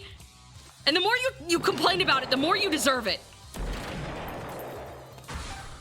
I have a very utilitarian approach to misfortune. If something bad happens to you, it's because you deserve it? It's because it needed to happen. Oh. It couldn't have happened any other way. It had to happen so that other things can happen because of the, like, chain of events, basically. Well, like, if you trip down and bust a tooth on the sidewalk, but there's, like, somebody drops a $100 bill, the trip had to fall for you to see that. That had to happen. Just like... Maybe the tooth fell into a money machine that was powered by teeth and there was a bunch of poor people around. You're making a straw man of me. You're making me sound absurd. I'm adding to your arguments. In good faith? In good faith! In good faith? I'm looking for a girl who will give me that good faith. Ooh. I'm looking for a woman that'll argue with me in good faith. That's all women. I believe all women operate in good faith.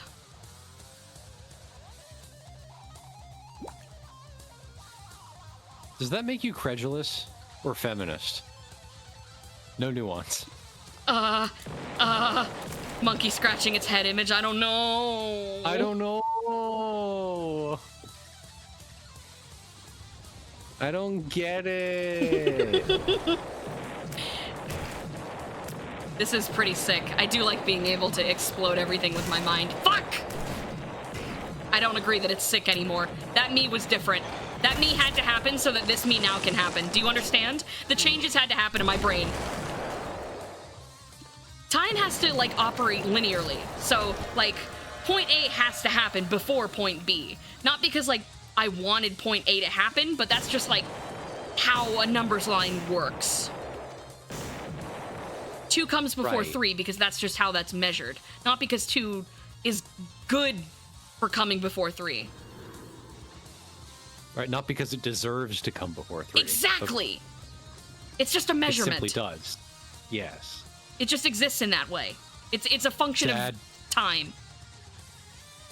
Thank you for your cameo on my stream, President Trump. Augustine writing hundreds of pages about the theological implications of the butterbean. He would do that.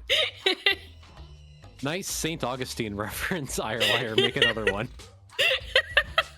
Excellent content for guest streaming on somebody else's stream.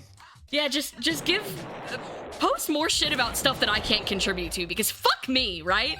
Yeah, dude, fucking, you know what's really universal? Jokes about first century church fathers. Hey, chat, make a joke about an ancient church official on the Jewish streamers chat. The look on his face is gonna be that of disgust. I can break out some Apollonius of Tyana jokes if you want. We can get Jewish with it. I don't trust chat to handle getting Jewish with it with nuance either, my friend. I'm not gonna lie to you. And also, Wise. I don't know who that was. He was one of many false Christs. Or So what not makes you false Christ, what but like CT? What makes you think talking about a Jewish person who is a false Christ is more woke than just talking about church guys? they were more Jewish than Jesus.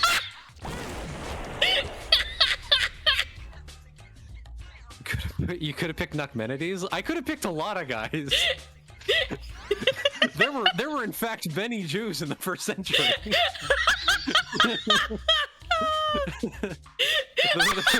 Totally cool non-Jewish guy at the bar voice. We can get Jewish with it. That's what that was. It was somebody trying to fucking. It was somebody using a pickup line.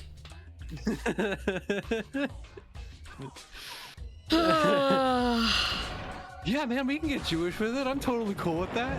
I'm like cool with the Jews. I love water. That's good. I think it's good to like water.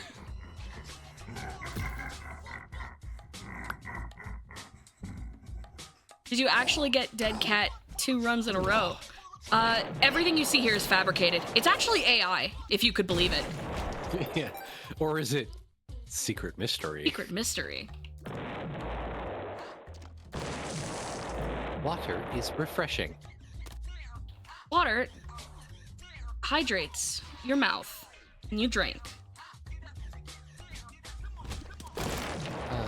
Bapanada.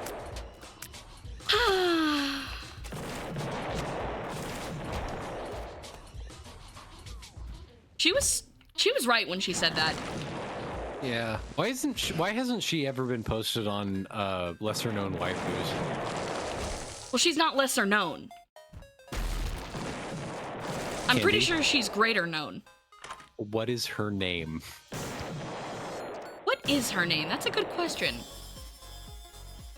It's not Quill. That's a different guy. Yes, that is a different guy. Is there an A at the end of it? Yes. I know this bitch. Oh, hey, the music is a Cypher's World. But her name is Iselda, by the way. Iselda! That's what it was. I was like, it sounds Spanish, whatever her name is. Yeah. Ah, Bapanada. Bapanada.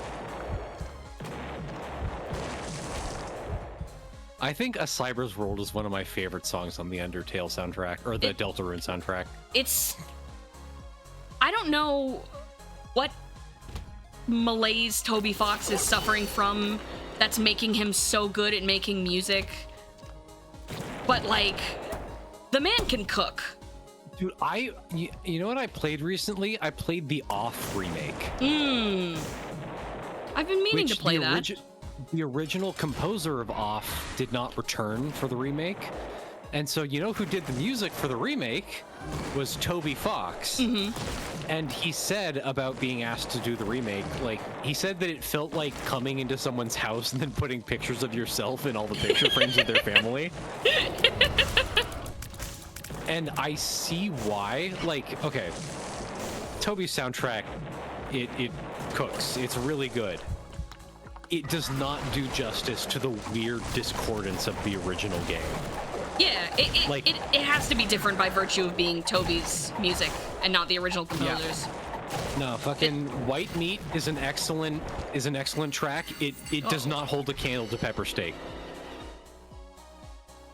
Oh man, Pepper Steak is one of those songs that I have listened to so many times that like it's like eating too much sour candy and it burns the top of your mouth, you know?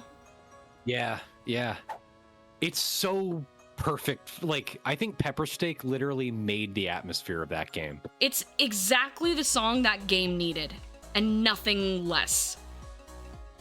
It's perfect for communicating through music, exactly the kind of tone that Off was trying to communicate. Part of me feels like a lot of the religious references in that game are kind of shallow. Like, I kind of like it better that way, though.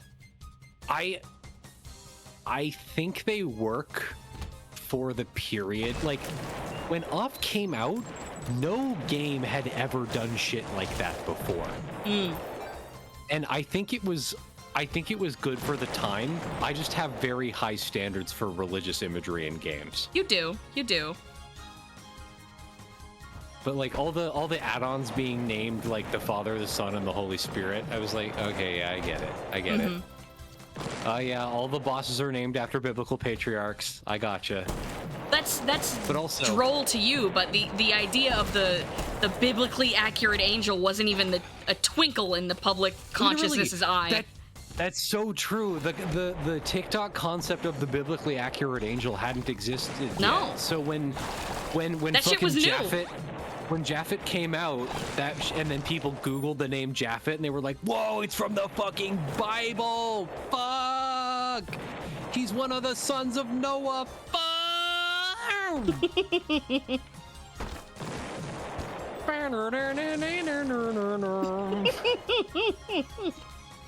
Don't make me fucking think of we're in some King of Snowgrave or whatever the fuck. He is the founder of white people. Japhet is the first white people. That's literally no. Okay, Joey Jojo's. Oh, when I find the CEO of white people, I'm giving him a knuckle sandwich. No, that's the biblical legend is that Japhet is the father of the people of Europe. So he's the first white person. I see. Here, I'll be right back. I gotta get some water.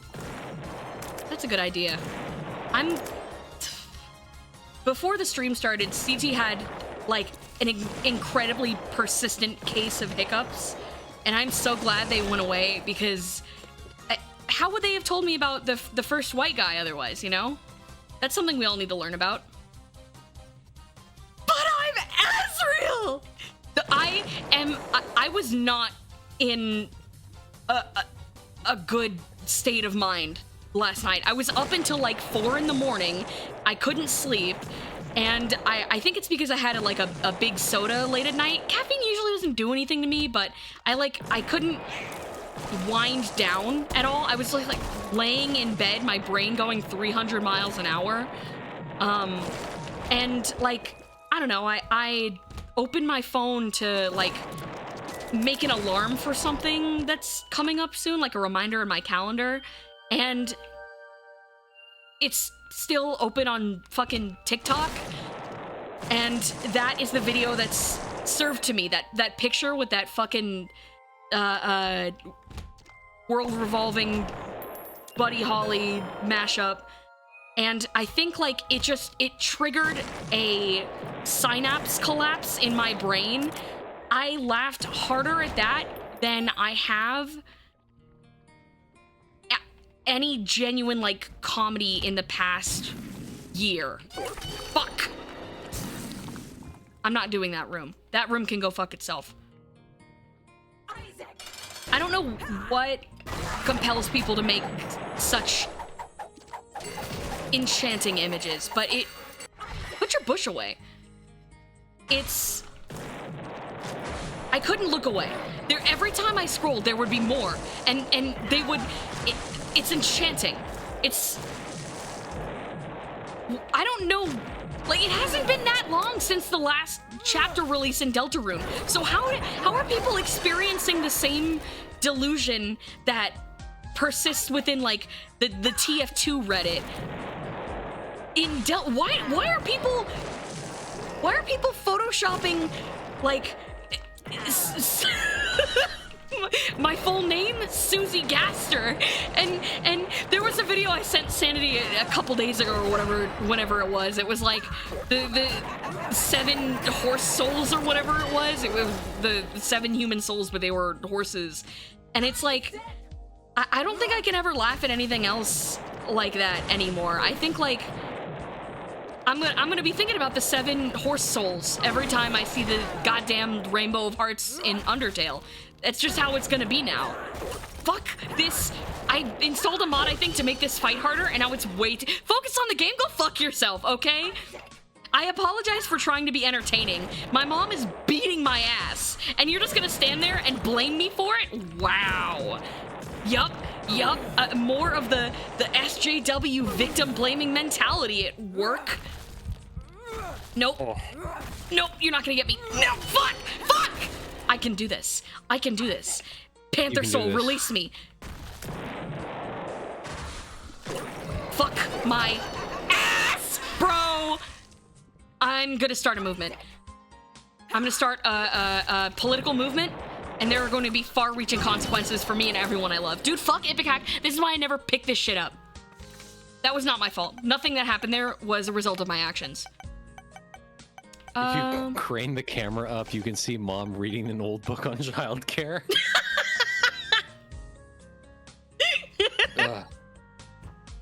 Okay, my best friend in the world, his family's from Trinidad. Mm-hmm. He is Trinidadian. Mm-hmm. His family grows their own peppers and makes their own peppers. Ma'am, you are not. You really don't want any of this. Becky! They grow their own pepper sauce.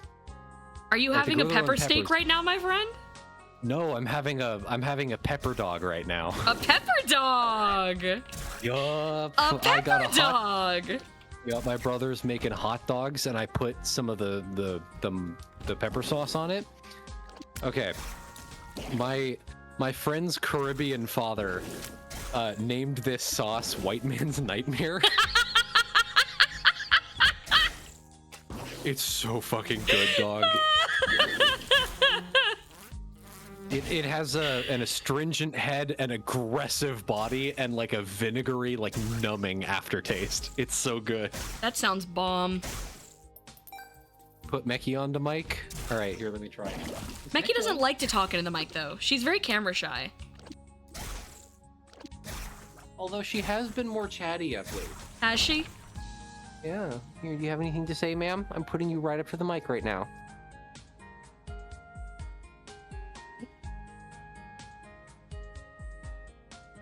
There was a You little just seem merp, confused. but maybe that was you.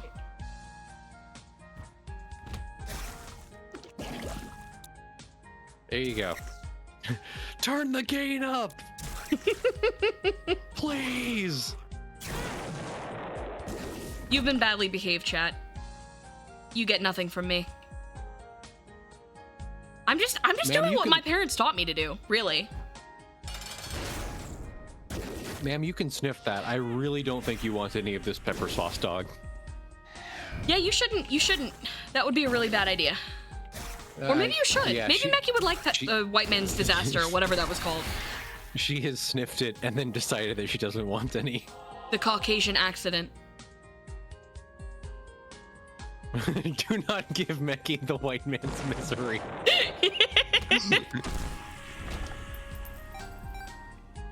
You cannot be eating that dog. Four-legged baby. Ma'am, you do not want this dog. It is a very good dog, though.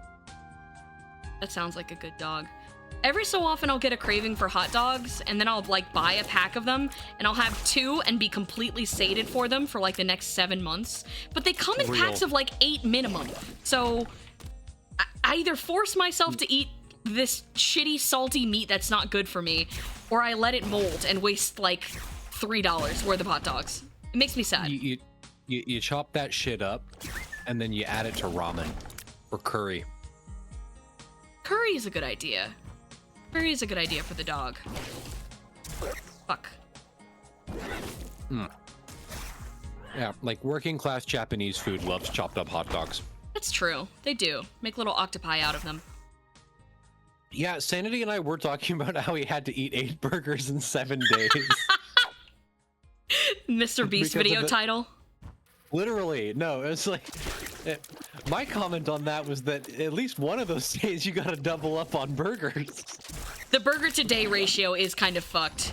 I will say though, sorry. maybe I might be Damn. one of the few who will actively seek out like a breakfast burger. I fuck with a breakfast burger. I'm a monster for burgers.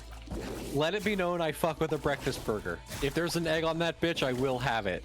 Not even a menu item titled breakfast burger. I mean like a normal burger for breakfast. I am a burger freak. Mm-hmm. I like either I eat no breakfast or I have a mistake of God for my first meal, and that's okay with me. I'm okay with that. I think if you're about to work an 8-hour shift, a fucking big, greasy, sloppy breakfast is like actually what you need. It's so bad, and my stomach really doesn't like it, but like the stomach is not the one making the decisions. Now, is it, gay little bitch? Nope. We're having breakfast burger, and you're gonna digest it. You can scream and howl and moan and give me indigestion as much as you like. I'm not changing my choices. I'm gonna be true to myself. That's what the lettuce and tomato are there for. That's a digestif, as the French would say. I don't think that contributes enough fiber content to make a noticeable difference to that. My ideal breakfast burger has like avocado and spinach on it. Avocado and spinach. Yeah, Californian, that tracks. Yeah, we get really good fresh avocados out here. You are so spoiled. The rest of the country does kind of get pretty good avocados as well now. Like, it's not that unique anymore. No, Texas gets good avocados. Exactly. Like, Californians are like, we get really good avocados out here. I'm like, so does the rest of the fucking country. You don't have special avocados. You have a restaurants and a culture that convince you your avocados are special. Mm-hmm. And it's okay to believe that if that's what you true. need to get through your day. It is pathetic and sad, though. Well, okay, my problem with Angelinos is that their food is amazing, but they don't actually know or appreciate that their food is amazing. It's like, every Angelino will be eating at like one of the best fucking, like one of the top 10 taco restaurants in the Western Hemisphere, and they'll be like, yeah, these tacos are okay. And it's like, shut up. Like, you don't appreciate anything that you're putting into your fucking body. That pisses me off because it betrays a lack of understanding for like the labor cost it takes to import all of those fucking ingredients, and like the time and effort it takes to make all of that fucking food for you to consume for an Instagram post. Or the fucking, like, the cultural history that you are participating in by having a plate of huevos rancheros in Los Angeles, right? Like, you don't know anything. You are a babe to this world. Everything Mexican in America is everywhere and deeply underappreciated. Extremely. Like, US Americans know about, like, oh, we fucking love tacos and burritos, but they don't know what fucking mole is. They don't know what tepache is. They don't, like, they understand, like, the most corporate common version of Mexican cuisine, and they don't understand anything beyond that. And yet, it's fucking everywhere. There's fucking taquerias on every corner around here, and they all serve shit that is like the same price as Taco Bell, for like food that is literally 4 times as good. It's a fascinating kind of xenophobia where it's like, because of the United States' proximity to Mexico, like Mexican food and Mexican food culture is like taken for granted on a ginormous scale here, where like unless you have Mexican friends or like go out of your way to learn about it, most people's understanding is basically like it's just the Mexican restaurant that you go to every once in a while and you get enchiladas or some shit. Okay, I don't. Enchiladas are literally like a mid-tier Mexican dish. Like they're not even that and good. They're so good. They're mid for Mexican food, and they are so Literally. good. It's like a fucking burrito with like sauce on it, and it's like Mexican food gets so much better than enchiladas, and that's like authentic Mexican food to most people. It's crazy. It's fucking crazy. Most places don't even call them enchiladas. They call them wet burritos. They put it on their menu under fork and knife. Like, shut up. Well, no, it's because ma'am, you do not want to eat that. You're getting held like a baby now. Oh, naughty. Naughty climbing on my desk even though she's not allowed to. You did say you were gonna hold her like a baby. You were the one that caused her to up. That's her her punishment is being held like a baby. Well, the upwards contributes to the going on the desk words. Do you see? No. No. She leapt on the desk of her own accord. Blame the child! Blame the child for the child actions! Nobody else put her on the desk. You were going to pick her up. The upwards contributes to the upwards. I was literally not going to pick her up. You said you were gonna hold her like a baby. After she jumped on my desk. Blame the child. I recently learned a good method for quesadillas, and that's like a signature food for me now. Quesadillas are literally a godsend. I'm not trying to be mean, but what more is there to learn about making quesadillas? It's grilled cheese, but tortillas instead. How complicated could it be? Step 1 is learning that it's not 2 tortillas like on top of each other. It's 1 tortilla folded over. Depends on what you put inside of it. If you hand me a fucking what are the pizza thing folded? If you hand me a calzone quesadilla that has like steak in the middle of it, we're not friends anymore. Because that's not, you're not giving the steak quesadilla the respect it deserves. You're not giving steak in that quesadilla the respect it deserves. You're not gonna give me a quesadilla hand roll. Fuck you. I don't actually understand what your issue is with quesadillas in this circumstance. I don't have an issue with quesadillas. It's just, it's kind of, you see, my friend, it's a joke in the absurdity of it, in the fact that quesadillas are not difficult to make.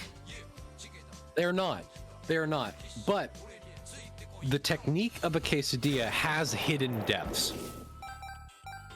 And it has hidden depths that are not appreciated by the average quesadilla consumer.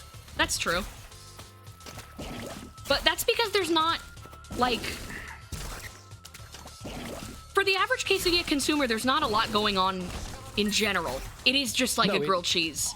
For the average quesadilla consumer in US America, it is hangover food. It is rushed hangover food, but that is simply the entry point of quesadilla-dom. Tier 2 of quesadillas, choice of cheeses.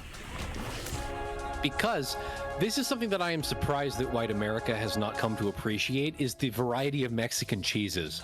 Mexican cheese is really fucking good, and white people need to like it more. Put a little Oaxaca on that bad boy. Put a little Chihuahua on that bad boy.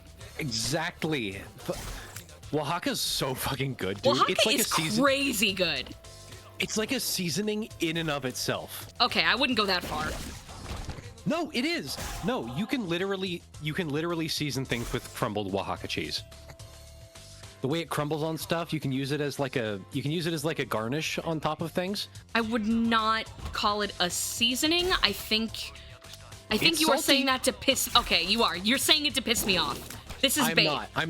No, I literally believe this wholeheartedly. Oaxaca can be used as a seasoning because it has a high salt and fat content, which does change the flavor of the dishes you add it to. I agree with you that it changes the flavor. I do not agree with you that its operational label is a seasoning. It's cheese. No, It's a topping. I did not say that its operational label is seasoning. I said that it can be used as a seasoning. You Those are said two it different could be things. a seasoning. I did say that. I did not make the claim that its primary operational role within cuisine is as a seasoning. Regardless, it's not a seasoning. Just because it has a flavor when you add it to something doesn't make it a seasoning. It can be a No, seasoning, it's though. a topping. It is cheese. I am not calling cheddar a seasoning. Toppings are literally seasonings, bro. No, they are different. This is why we use different words. Okay, okay. On second thought, you can have toppings that are not seasonings, but do you agree, Candy, that there are toppings that are seasonings, and that there are seasonings that are toppings?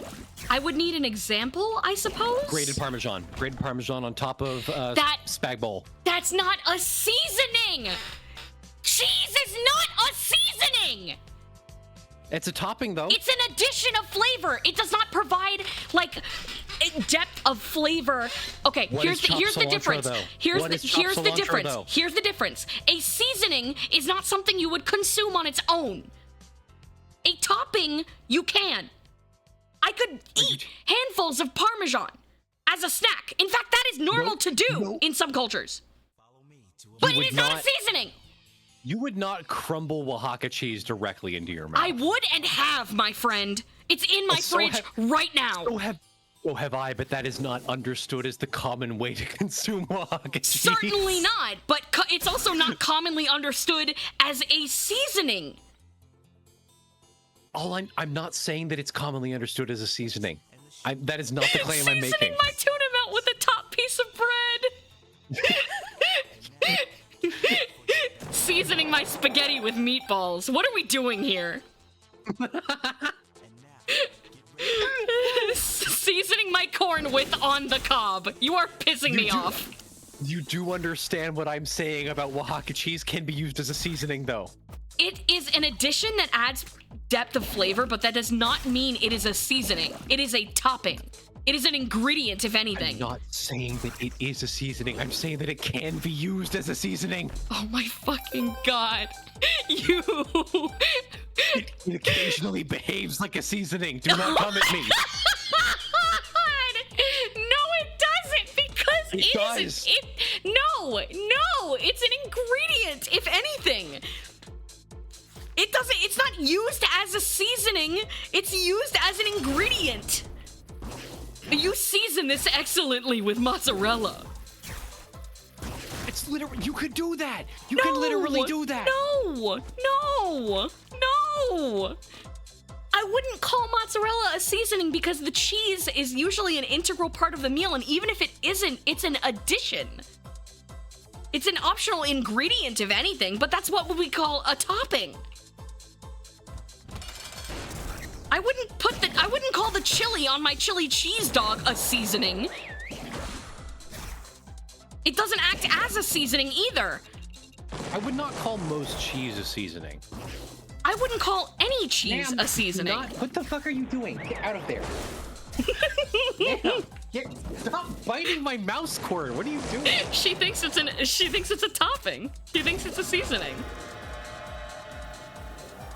Make this like a baby again. Pissing me off. Oh, baby time. Like, if somebody handed me a dish and they told me they seasoned it with Oaxaca cheese, they would lose a lot of respect in my mind. Because Oaxaca cheese does not, like, season the food. It provides have additional something to flavor say? to it. You have something to say into the mic, ma'am? Hi, you're just gonna lick my face? She's trying to true. eat the pepper dog residuals, the particles She left is. behind. Dude, I made a fucking turkey melt the other day, and she wanted it so bad. She Aww. kept like screaming at me and jumping up on my desk and just like beelining for my sandwich. Aww. Baby hungry. Baby need mommy food. She's literally the wanter of yummies. That is something we can agree on, my friend. She wants yummies so fucking bad, dog. She's the wandering yummer. Baby need yummies.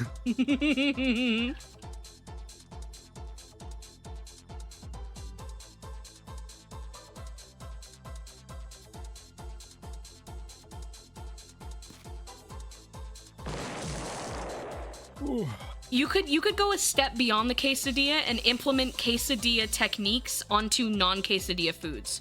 I've been into making grilled cheeses with quesadilla cheeses, and Yep. you dip them in tomato soup and then a guacamole. Oh, interesting. You know what I would do? I would spread the guacamole on one of the bread slices, and then I would have it in the sandwich itself, and then I would dip that in the tomato sauce. Ma'am, you are not allowed there. I didn't want to get too wet on the inside of the grilled cheese, because then, like, if the cheese melts, like, the sandwich may still slip around, like, it loses structural integrity. Oh, I have a toaster oven. I'm and doing it in what- the pan. That makes sense. That's my headphone cord. Nah, see what I've been doing for. There's a fucking diner near one of my friends' houses, Mel's Diner in LA. It's mildly famous. They have an amazing fucking pesto melt. Oh, But fuck. It's so good, dude. I've been trying to recreate it, and the closest I've gotten is like 2 slices of sourdough.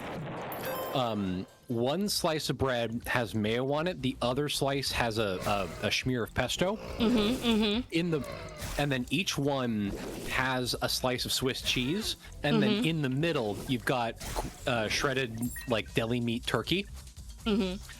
You slap them together, and then you cook you butter the pan. You cook each side until it's like 80% golden, like you would a grilled cheese, and then you pop it in a toaster oven for like 5 minutes.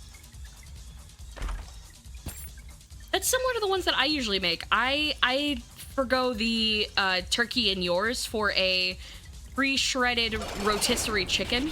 Makes dinner so easy. Yup. Fucking pre-shredded rotisserie chicken is such a godsend. I love that shit. It's so. I don't know what I would do without it. Everything is so much easier with the protein on hand like that. It's so useful in so many things. So many things. Breakfast, lunch, and dinner. Thank you, the chicken, my friend the chicken, for your yummy. Truly. Praise be to the humble yummy chicken. Literally the yummy chicken forever. I made fucking beef picadillo today. It was really good. Yeah, you sent me the picture of your yummy little yumlings. I haven't had like red meat in like a month. But I really, really wanted beef picadillo, and I didn't want to like. There's like a very white Mexican restaurant near my house that sells beef picadillo, and I didn't want to pay like $15 for 3 tacos. Yeah. So I was like, okay, I'll make some myself. Any particular reason you've been avoiding red meat? Honestly, just like price. Oh, yeah. That makes sense. It's like a lot of meat shit is really expensive, but I can buy like bad red meat and then turn it into a very yummy picadillo. Yeah. But also, I've been having fun learning more vegetarian recipes. Vegetarian recipes are usually like, they have to be a little more complicated and require a little more technique. So Well, that's a broad statement, but they tend to be a little more interesting, at least to me. There's more going on. It's like Meat recipes You're can be not a- simple because meat can kind of just be its own thing. You don't have to work very hard about making meat taste good. but there's a lot of tofu takes more opportunity effort. to make. There's a lot of opportunity to make meat taste great. Yeah. And Oh, totally. it's fairly easy to make meat taste great, but making vegetables taste great requires a little more elbow grease and culinary knowledge. Don't say meat is its own seasoning. Meat is not its own seasoning. You're being inflammatory. Yeah. You're misrepresenting my position. I think you did a swell job of that on your own. Nonsense. But, like, I've developed a deeper appreciation for the humble potato. It does a lot. She works very hard. She does. She works incredibly hard.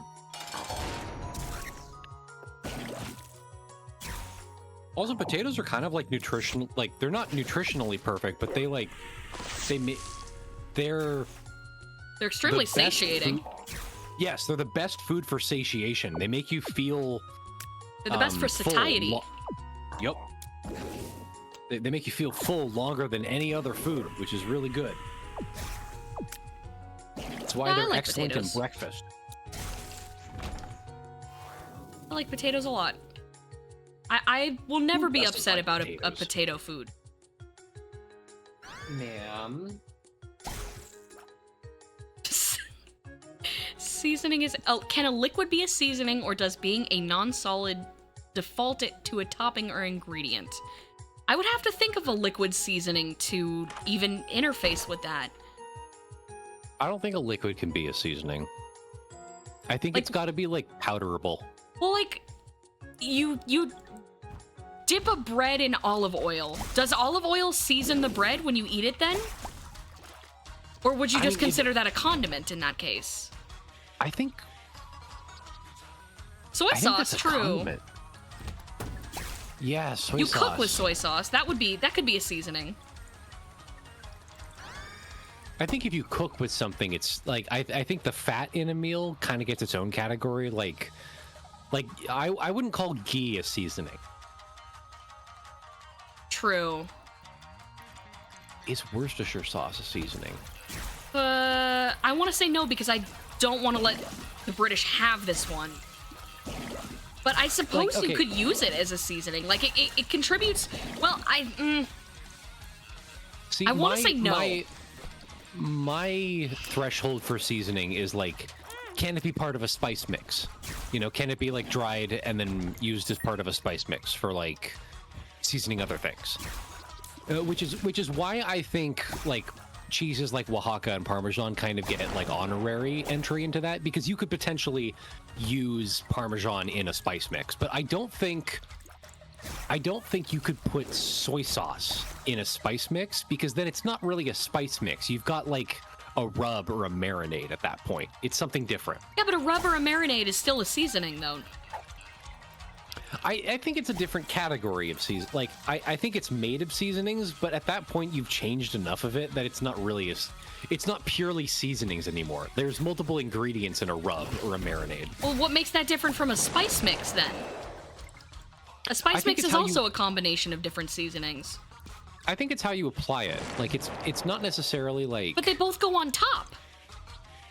Well, but rubs have to be applied in a specific way, as do marinades. Like if you have a spice mix, you don't just like leave it in a bag with your chicken overnight. Like a marinade has a specific technique for it. It can. It can. I don't know. I haven't always, like, left rubs or marinades. Sometimes I just kind of throw it on last minute.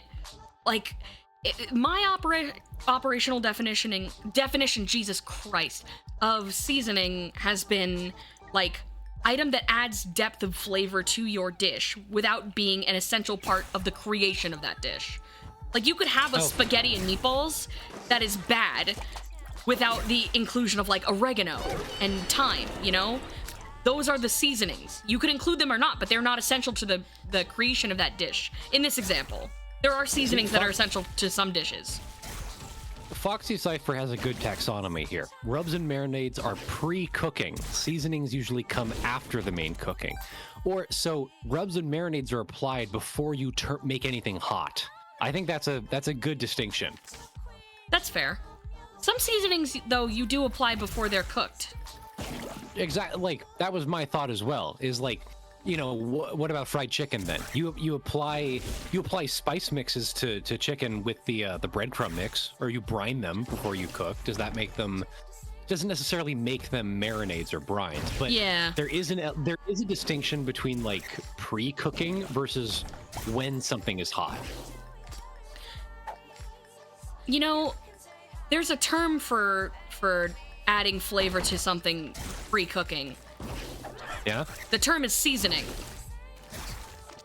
Well, that's no, what you that can means. Season you can season during cooking as well. Yeah, but if you're seasoning something, it also covers before cooking. Do you think marinating meat counts as seasoning meat? Yes. It adds flavor to it that is not required as part of the recipe. I'd more or less agree with that, yeah. So it would I be don't a think seasoning. it's materially different. Yeah, I do think that would count as a seasoning. What wouldn't count as a seasoning then? Like if you're adding it to the meat before you get it hot.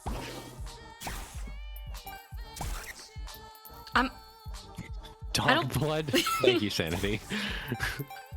Okay, Puts so my like jar of dog blood down, sadly.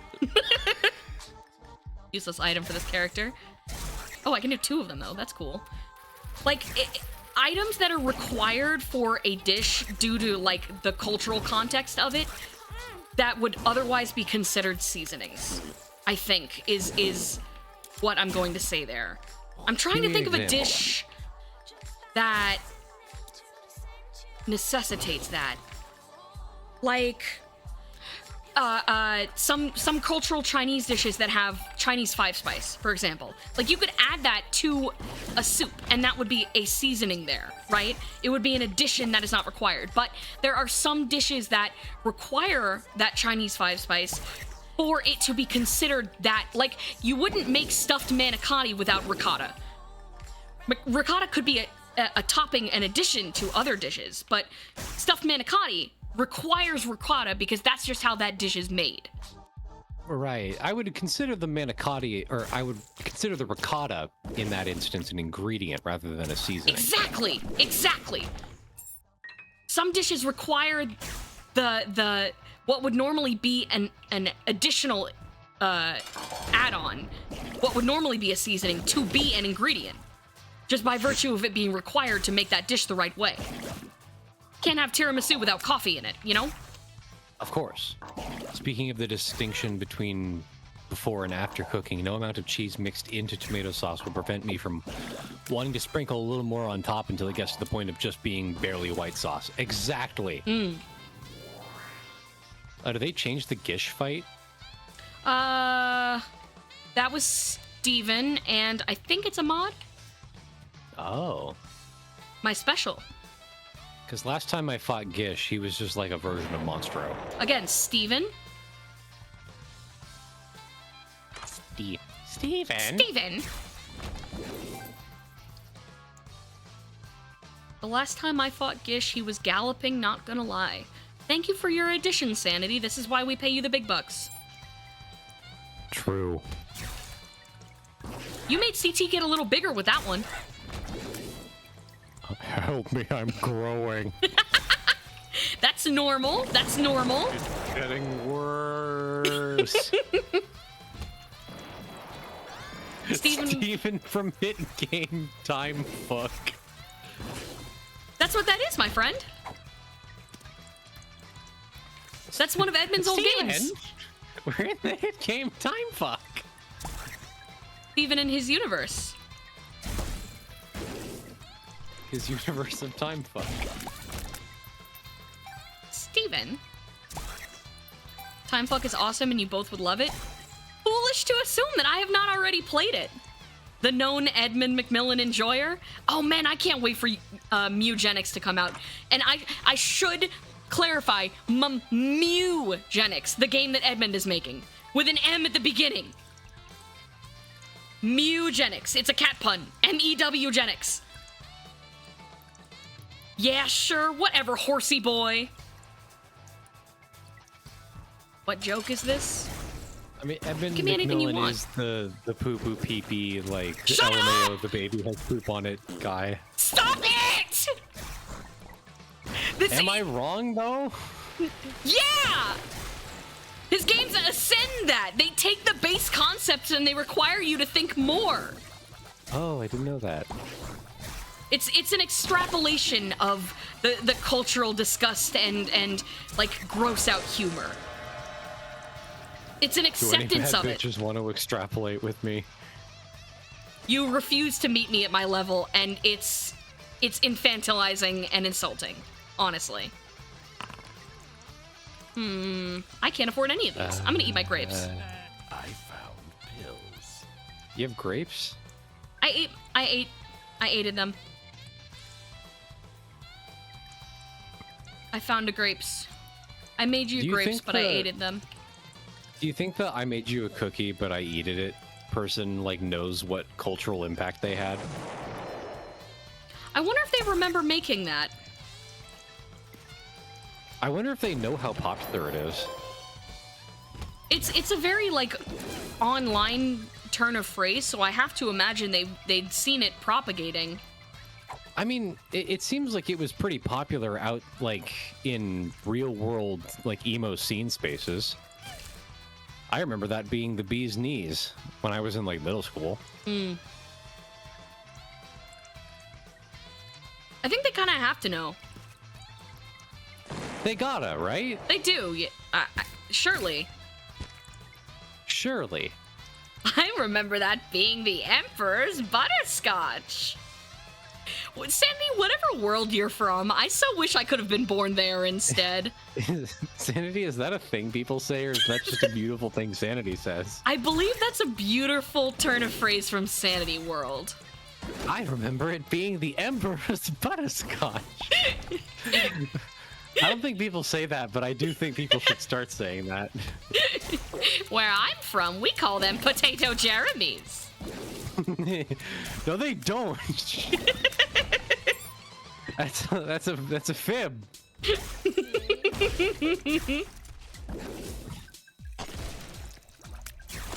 Is that from something? It's just, I think it's an online joke of recent. I did not make that up. I remember that being like a. I remember there being like A a post? 4chan green text or something. I think it was a post. No, there was something like Americans when you call their whimsy flimsy writing scribblers a quote unquote pen. And I thought that was very funny. The Rudy Tooty point and shooty. Yeah, the same thing that gave us the Rudy Tooty point and shooty also gave us the whimsy flimsy writing scribblers. I always felt like that version didn't get enough attention because I really liked the whimsy flimsy writing scribblers. That happened in Yu-Gi-Oh? What doesn't happen in Yu-Gi-Oh? Sanity, I sent you a video I sent you a video that was a Yu-Gi-Oh joke, and you just left it. You left it there sadly in the dust. You didn't give it like a reaction or an LOL or like an I love you candy, you're so funny candy, you're my adoring friend candy, and I appreciate you. Nothing. You kicked me like a dog in the road. That is true, Sanity. You did kick him like a dog in the road. I was there. I'm inserting myself into this situation. CT was there and they were clapping too. I didn't kick anyone. I have to come on here to defend that. You kicked can't me hear really you. hard. No, Candy, if you sent me a video and I responded all caps LOL, if I sent a video to anyone and they responded with all caps LOL, I would have to assume they were either being held at gunpoint or truly hate me as a person. Wow. Really? I type You like should that a think more lot. highly of yourself, my That's like friend. that's Yeah. like the most forced fake response. What? Like I do I it- respond that way to things I find genuinely funny So all do the I. time. You gotta throw a little. You gotta throw like say LMAO or do like the little smiley face or a little You don't grin deserve or that. something.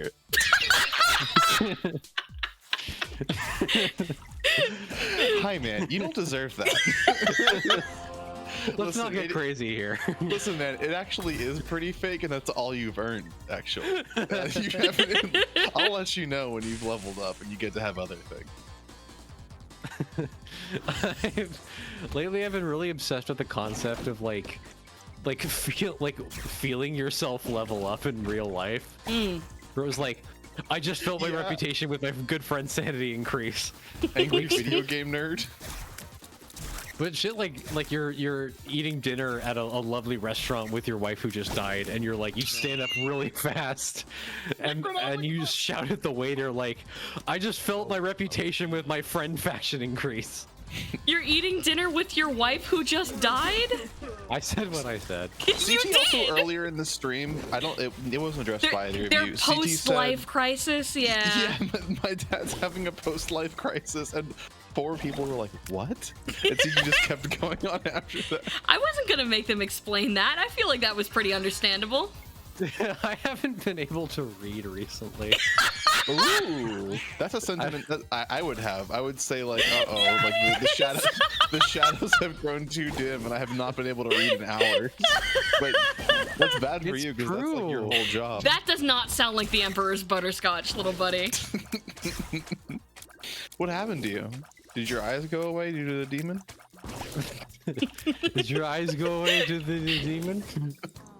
For your health. I stopped caring Farewell. about that joke while I was making it. Did your eyes go away because of a demon? I have a friend IRL who I love dearly, but he's like maybe the most anxious person I've ever met. Like maybe the most anxious human being on earth.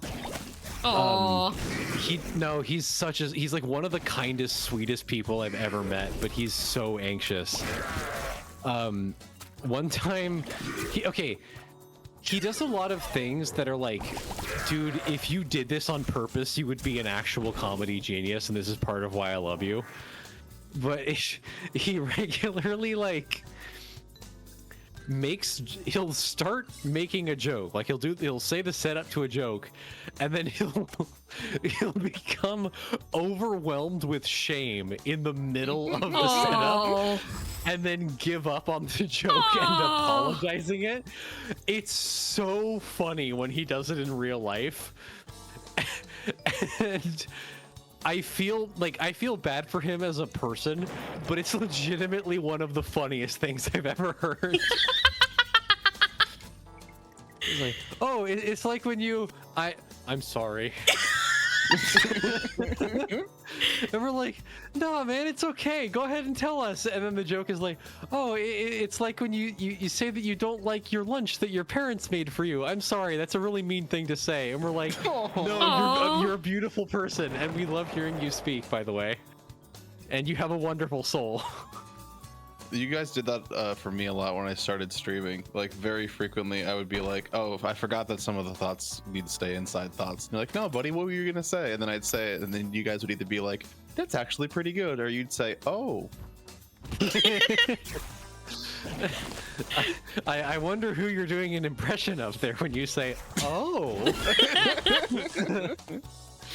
The other occasions are when I realize the thing that I've said is arguably lethal in some situations, and I realize that it's not something that I should say for fear of ridicule. The best example of that is the Let It Be Chalice.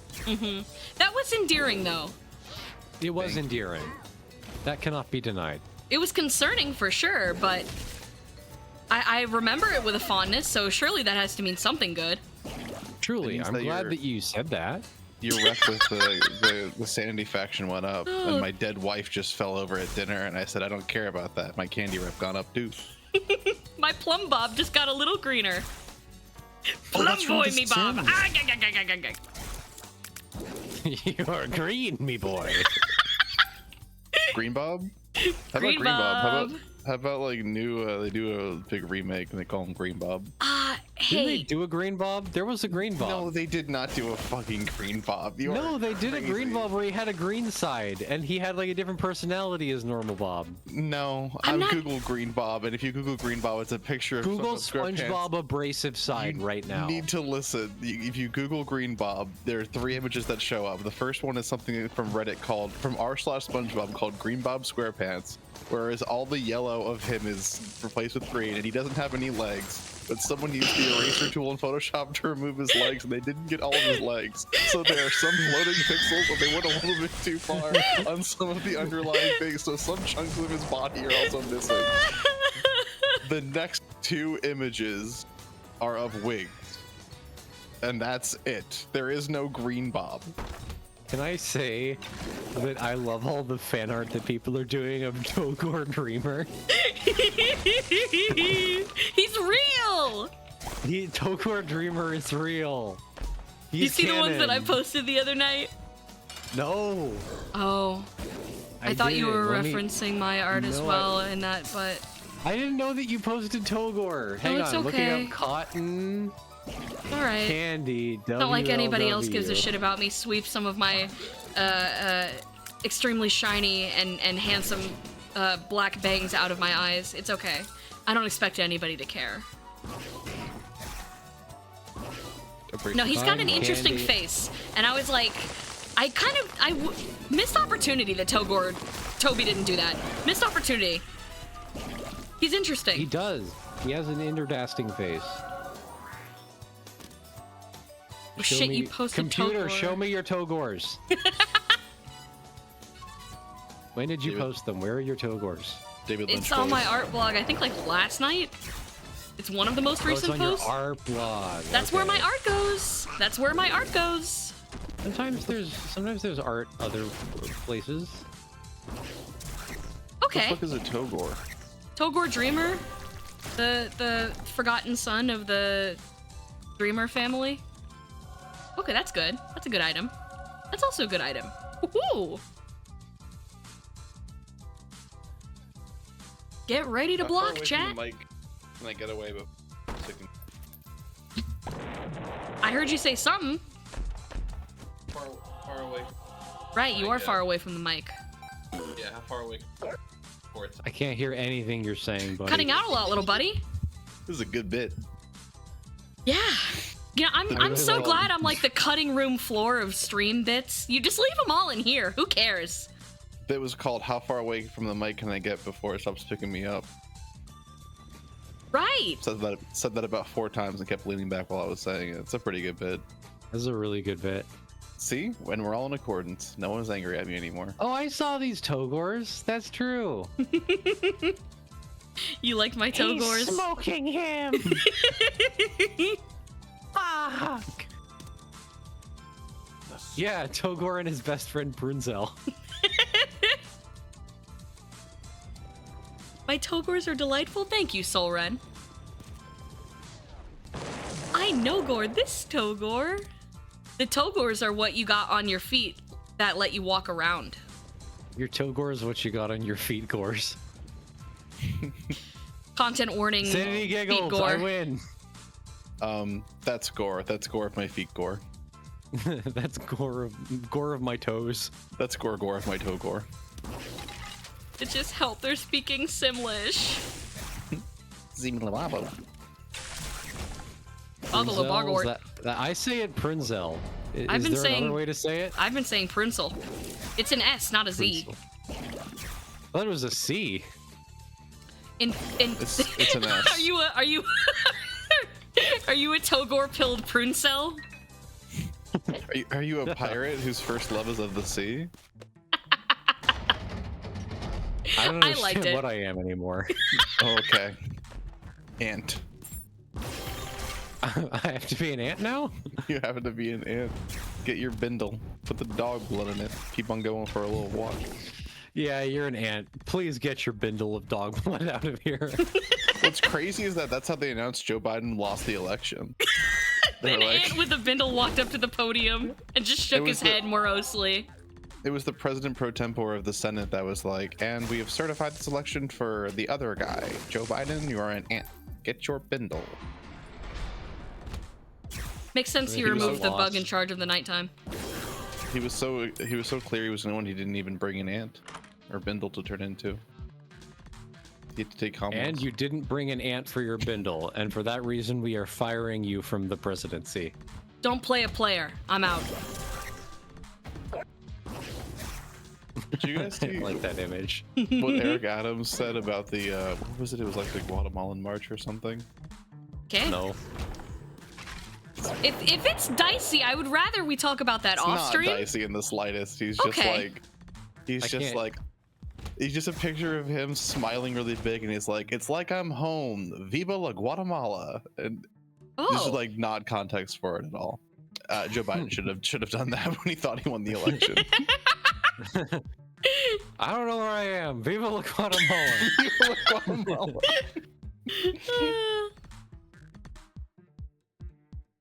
yeah. The ant picked up Joe Biden by the head and began shaking him, and a whole bunch of little quarters and pennies dropped out of Joe Biden's big pockets. Ooh, it's a great question. What do you think is in Joe Biden's pockets? Like daily fit check. What's in his pockets? I think like a small figurine of himself. I was gonna say chapstick. A picture of the United States Well, with a that big too. green check mark next to it. Picture of a mirror, and it says, "Here's number one." Aww. Why does he have a little figurine of himself? Is that like an alchemical thing? No. I just thought it would be. Oh. I just thought it would be fun. Is it like a power like a action figure that has like fake muscles, or is it like really hyper realistic? I thought it was made. In my mind, it's made of soapstone. I don't know Oh. what soapstone is. I thought that was a fake fantasy thing. Fake what thing? Fantasy? No. Like I thought that Soapstone was, is real. I thought that was like Like a white the rock. They only had alchemical- soapstone in D&D. I thought like whenever I hear about soapstone, it's like he had an arcane amulet made of soapstone and white leather. I didn't think it was real. Yeah, it's a rock. No. Yeah, it's just a normal rock. It's a fairly Why is it common called- rock as well. It's metamorphic. Soapstone is a metamorphic rock primarily composed of talc, giving it its characteristically soapy feel. What? It's like slippery. Even when dry? Well, Even you know, when like, dry, bitch. like talc powder But is. soap is not slippery when dry. Shut up. No one cares. I'm being really mean about this now. I can't believe CT just grabbed all the dog blood they had and started rolling it towards me, so I'd had to fall over it when I was running away from the situation. Dog As scared blood as is what possible. causes my irascibility, okay? You're what? Oh no, and they're using their $5 words. My I've become loquacious and irascible, okay? Pray we don't make it to 10. I'm gonna have to get a loan to stay in this conversation. I'm gonna have to get a loan to stay in this Oh, conversation. Oh, like a yes, sir. money loan. Okay. So I can pay for enough of these $5 I thought you meant Oh, ALONE. I'm gonna have to leave all of my friends. I'm gonna have to leave everything behind. I'm gonna have to get some loam to stay in this talc-based soapstone pilled conversation. Oh, I know what Joe Biden has in his pockets. A bag of dog blood. Like a loose what would you do if you saw a politician and it was clear in one of their pockets was a loose bag of liquid that was Okay. like not What secured is well? what is the nature of the bag? like you're like hey, what's up? And he's like, it's me, I'm a politician, come get a picture with me. And he like puts his hands on your shoulders and you like lean up against his breast pocket and you're like something. He's like, I have dog blood in me. No, you just, it's like, you're like, wait, holy shit. In his breast pocket, there is a full gallon-sized bag that has like body-warm liquid that is right next to his heart. What Do I is see that? it? You Do don't I see see it. it? But then you don't see what it is, but then you like step back and look at his suit and you're like, yeah, there's like identifiably like a gallon-sized Ziploc bag full of liquid. It's a like- Ziploc bag? yeah, That's it's like, but he keeps- big. he- That's unhinged. I would try be and really like. scared of that I would guy. try and pickpocket it off of him because now I need to know. You take the dog blood? I would try and. You Well, I know don't it's know dog what it blood. is, but I want No, it. it's dog blood. That's evidence in a criminal trial. Don't touch the dog blood. I don't think it is. I If think nobody I knows ever- I've taken it except for after the fact, then it's not evidence in a trial. It's a bag of blood for free. If I was a private would not eye risk it. and I was Coward. like, oh, detectives, I found evidence. It's dog blood, and they're like, nice work, idiot. We'll get it to the dog detectives. A man died. You fucking loser. That's not what we use here. Why would your mind immediately go to it being like a criminal If the thing? dog blood was relevant in a criminal prosecution, then the president would have to admit that he was carrying a bag of dog blood. Wait, are you Kennedy, who implying that has whenever- Ziploc bags of dog blood for normal, non-criminal reasons? politicians? Yeah, That's they why I'm would do asking you that. What you would do? What is he planning to do with the Ziploc bag of loose dog blood? Are you gonna you wait ask to him find that? out? Yeah. No, You I'm can either asking take sanity. the bag and pre-opt Yeah, his you- plans or find out. He I don't want to notices get that- involved in his plan. he notices that you're looking at the bag, and then he as you go to walk away, he grabs your wrist and pulls you a little closer, and he's like, "Mom's gonna die in 4 days," and then he gives you your mom's address. Oh, thanks, That's man. I didn't really know that already. scary. Yeah. So do you narc on him or not? Yeah, you'd be like, I know my mom's address. What's that?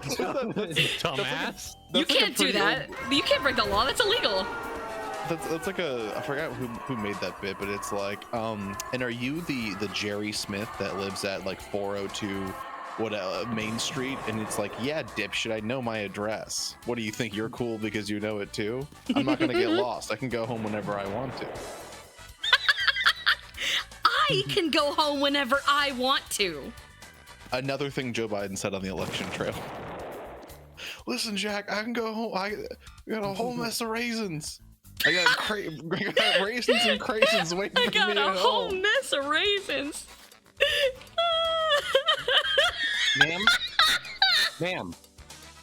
That is something he would say. Ma'am. Okay. Yeah, it's like they said back in the Great Depression. If you, craisins are for crazy people. We would Raisins. run around our neighborhood causing all sorts of trouble when we were kids back in Scranton, and we get in my mom would yell in my ear and she said, "Joe, you're in a whole mess of raisins now." You guys remember Corn Pop? Corn Pop? pop, like singular, or corn pop cereal? No, Joe Biden told a story about how he knew a gangbanger named Corn Pop. I don't remember that. No. Was this the It was same from, story where he was talking about working at a pool? No, that's where he said, "I got hairy legs." What? I don't remember this at all. No, it was from really, really early in the election, where he talked about, "Ma'am, I love you. You can't sleep on that." Is that what he said?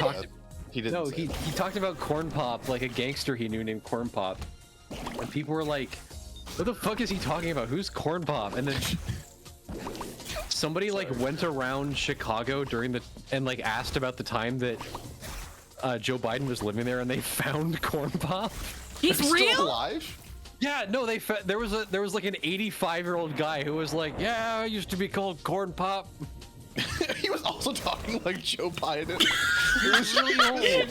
If Joe Something in Biden the talks way. about you in one of his stories, you begin the process of becoming similar to Joe Biden. It's like Dorian You guys Gray, can't yeah. see it, but Neki is rubbing her face all Aw. over my microphone James, right now. holy shit! Hey y'all, welcome in. We're chilling. We're talking about corn pop. Hi, Jamie. We're Talking about trying corn to pop. figure out if a politician, Joe Biden in this example, had a bag of what appears to be dog blood in his breast pocket.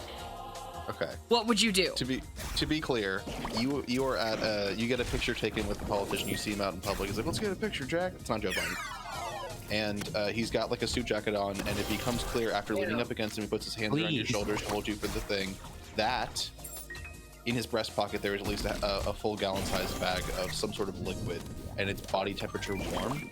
And when you look back, you take a step back from you look at it, and you're like, "Wow, that's you can see it with step. It could be dog blood." First didn't time catch chat that last message from James saying, "I just pressed P to make my dirty go up. Thank you for that, man. We're putting you in the bag of dog blood. That's where you're going. You're going in the breast pocket." I don't know why calling it a breast pocket makes it sound so yucky. Booby pocket. It's because it's a secondary sexual characteristic. Adam's apple pocket. It's on your neck? Yeah. What would you do if Joe Biden had an Adam's apple pocket and he started pulling out vials of dog blood during the campaign trail? Is it like a little fanny pack? People, my opponents say that they don't like my crop where I keep my berries. But I say, look at this. I got a palm seed in my crop. I was gonna say it's like a gizzard, and he just like keeps digging into it. Like, Kangaroo pouch? I'm the only man in America who can repopulate certain kinds of forests with my crop. Johnny Appleseed? I'm a walking seed vault, Jack. You got pine cones in here you never even heard of. Check it out. There's an acorn. There's an acorn I found on the ground. I've been keeping this in my crop since 1962. We're propagating various kinds of saplings in here. Holy fuck. Shoes. What boss is this? I've never seen this guy before. He's new. Well, what is his name? What is he called? He's gone. Oh. Dubbo. His name actually was Corn Pop. Funny enough. That was Corn Pop. That was Corn Pop. That was Corn Pop. Girl, that was so Corn Pop. I was about to say exactly that. That's great. Listen, Fat. I was planting seeds with Mansa Musa. Did he say that? No. Did Joe Biden never talk about Mansa Musa? Was he silent on the whole controversy? It was one of his campaign promises, but he never followed up on it. To pull a Mansa Musa? Pull a Mansa Musa on them hoes. He said we're gonna go to China and pull a Mansa Musa on them. We're gonna crash their coal. We're gonna crash their economy by giving them gold dust. Like week 3 on the campaign trail, he was really big into just sprinkling gold dust in the eyes of reporters whenever they asked questions. And he's like, prosperity will come. Joe Biden brings listen prosperity. here, Jack. Gold dust. But he ran out of the dust really quickly, so he was using just sand, and he had like a little bit of like flakes on the end of it. What if Bernie Sanders ran for president again, but he started sprinkling what was clearly like ashes of people out onto the crowds when he gave like speeches and rallies? Would you vote for him? That. I think people would kind of go nuts for like. I think he would get the evangelical vote because that's like an Ash Wednesday type deal. Oh, I thought he was gonna be like, last time I ran, I met a wonderful man named Jack who was a coal miner, and his only wish was to be distributed amongst all the beautiful people of the world. You're breathing Jack in now, Jack. Now you're Jack. Jack, let's He get the pulls out a president. T-shirt cannon. I was There's, picturing like, it dropping half of from a the corpse in ceiling there. like confetti. I was also imagining like it was worked into the confetti, like you didn't even know about it. Like the until afterwards. pyrotechnics, they exploded into the air. That's scary. Maybe he could That still is win pretty that way. scary. Do you ever think about like people are like, oh, I want my ashes spread like in the lake or whatever? It's like a dog swimming in the lake is gonna bite and eat you. In the lake. It's That not might be gonna part of it. Sanity, next time you go to a bar to like pick up the hot babe of your dreams, can you say, I want you to spread it like my parents' ashes? No, that's really sad. That's something that Daniel Tosh would say in 2008 in a comedy special. Can you be crying a little bit when you say it? I'm drinking a vodka cranberry and trying to Dougie. Spilling it all over my crisp white shirt. you don't put the vodka cranberry down while you try to Dougie. Like mumbling like Getting everywhere. Teach me how to Dougie, because I'm like, actually, I wanted to. I thought it was like the electric slide where they tell you how to do it in the lyrics of the song. I paid the DJ $40 to play "Teach Me How to Dougie" on repeat until someone taught me. The American school system is so bad. They don't teach us how to Dougie anymore. I never learned how to Dougie. I think this is the government's fault. I couldn't point Yeah. to Dougie on a map. You don't understand. It's the American education system that didn't teach me how to Dougie. I understand that in Norway, that every child is given 4 hours Dougie education. Dude, I'm seeing the I'm seeing the aubergine. Don't give up. Dude, the average Chinese child knows how to whip it by the age of 4.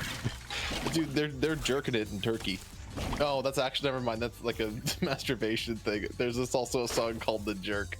That's around the same time too. Kind of fumbled that. Soren cut. The sound of a laser beam annihilating. That's a little ditty. I would love to eat jerky from Turkey. Ooh. Would you Sanity. like to... Yeah. What is this riff from? That's Jump On It. Oh, that's Buddy Holly by Weezer. Yeah, he's got it. It took me a little bit. Candy, you have accidentally fumbled away two swords, which is what I'm calling keys in this run. I've just noticed that. Thanks, man. Anytime. Just want to let you know. It's called accountability. I would go to a salon in Milan. Ooh. I was gonna say, would you eat some stuff in China, but I don't know if I can say it out loud. Quit jerking it with the Turks and go to a salon in Milan. Well, who's a like a famous riddler that was notoriously defeated by the Turks? A famous person who was notoriously defeated by the Turks. Like half of the Caesars. Hey Julius, stop jerking it with the Turks and start eating Greece and Greece. Hey Julius, start smoking ashes with the Johnny Cashes.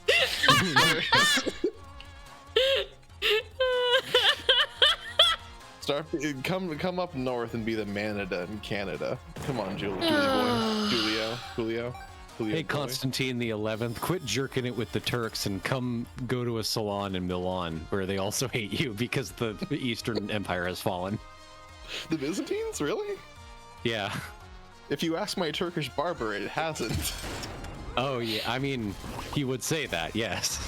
He was the guy I went to my Turkish barber ever since I was in like 2nd grade or something, and he told me that the first humans didn't actually come from Africa, they came from Turkey. And I was like, really? Yeah. And he was like, yep. And also he was like, have you ever heard the story of Rome? And I was like, I don't know. He's like, well, there were 2 children, Romulus and Remus, who like Rome was named after. I was like, really? He's like, both Turkish. I was like, really? That's crazy. I didn't know that at all.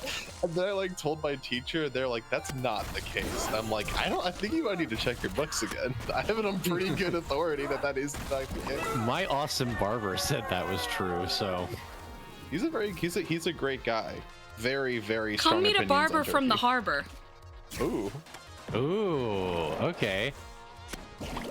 I don't know why, but my next immediately Quit hanging out with a hairdresser from Montresor? Oh, come on. You don't say hairdresser. That stinks. Whatever. My immediate next rhyme I wanted to make was with neighbor, and I don't know why. And I for like a minute. I Come was do like, some labor with the neighbor. Oh god damn it! I was like, there's nothing that rhymes with a neighbor. I can't say anything at all. Oh, my innards are going out. I keep forgetting Kazi is there. His name is Kiryu. Kazi Kiryu? It's... Where are their screws? Sounds like this guy's got a screw loose.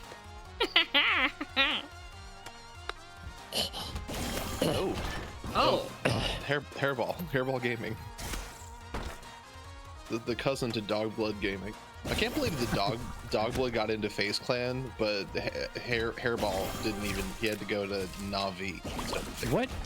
What is FaZe Clan? Do people care about FaZe Clan still?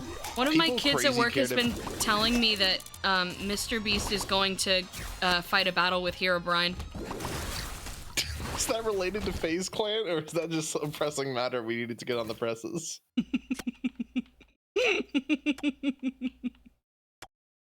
Come make a All right. plan with FaZe Clan. Come bake a flan with FaZe Clan. Yeah! Quit having a feast with Mr. Beast and come bake a flan with FaZe Clan. FaZe Clan obviously everyone knows it was a huge thing in like 2008. It was the first time like gaming is serious because there's a clan. You can't be a clan. You can't put your clan tag of FaZe unless you're an actual FaZe gamer. And now it's just like mostly crypto scams, which is mostly what esports was. Like there was a brief period from like 2014 to 2018 where people like, before cryptocurrency, esports was the cryptocurrency.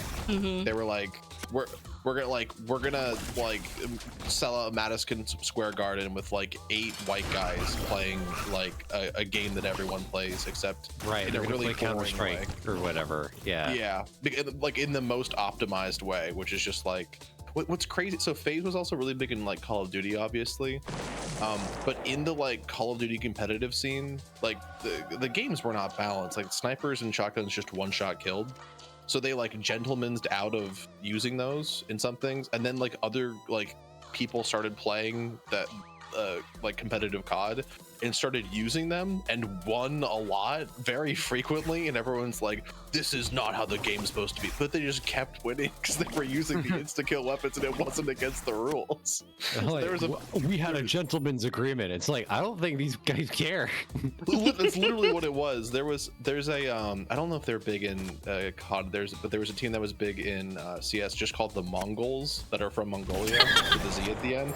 And they literally like great. Out of nowhere, like just like won like one of the biggest Counter-Strike tournaments because they were using the good weapons. There was a gun with a scope on it that like no one used because like, you use a scope.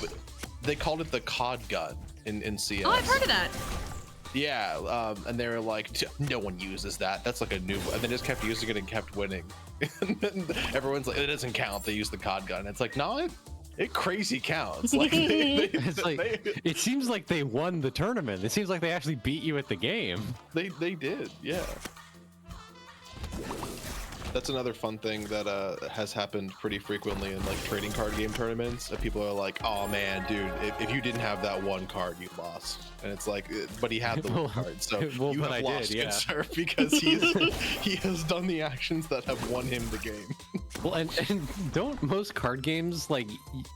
You don't just win one game, you play like a heat of 5 of them or something? Yeah, best of 3 usually. It depends on the game. I think Pokemon's more than that. But like they're like, oh man, like it all came down to that one card, and of course you had it. And like they're like, if it was any other card, I would have. But then you're like, well, yeah, that's true. If it was other cards, I wouldn't have like put myself in the position. Like I put myself in the position to win with that card. I could have been born a dog, but things are different now. It's like going into a duel and someone's like, oh my, you used a gun, and it's like, yes, I shot you with the gun because I didn't want to die to a knife. Like it seems pretty rational to me. The rules did not say no gun. I would like to. I do like the idea of, well, you only won because you made the correct choices for the video game. It's like, well, that's true, man.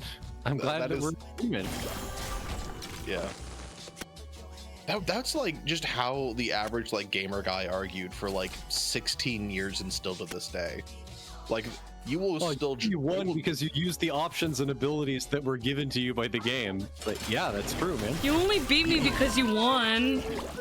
You were only mad because you are angry. Exactly. Like, it's literally that, but it's like perfect logic, really. They're on the other end of it. My favorite thing recently on Tumblr has been whenever someone's mad, I just describe who they are. It's just like the opinionated Homestuck fan. I did that recently with somebody in my inbox that came like every so once in a while you get an ask from a post that you made like 3 or 4 months ago, and the person's like, oh, so I'm not allowed to exist anymore because of what you say? And like there's and your most recent post is like, man, I really like cheese. Yeah. Like a picture of your dog or something. And like I had to be like, hey buddy, like you don't get to talk to me like that.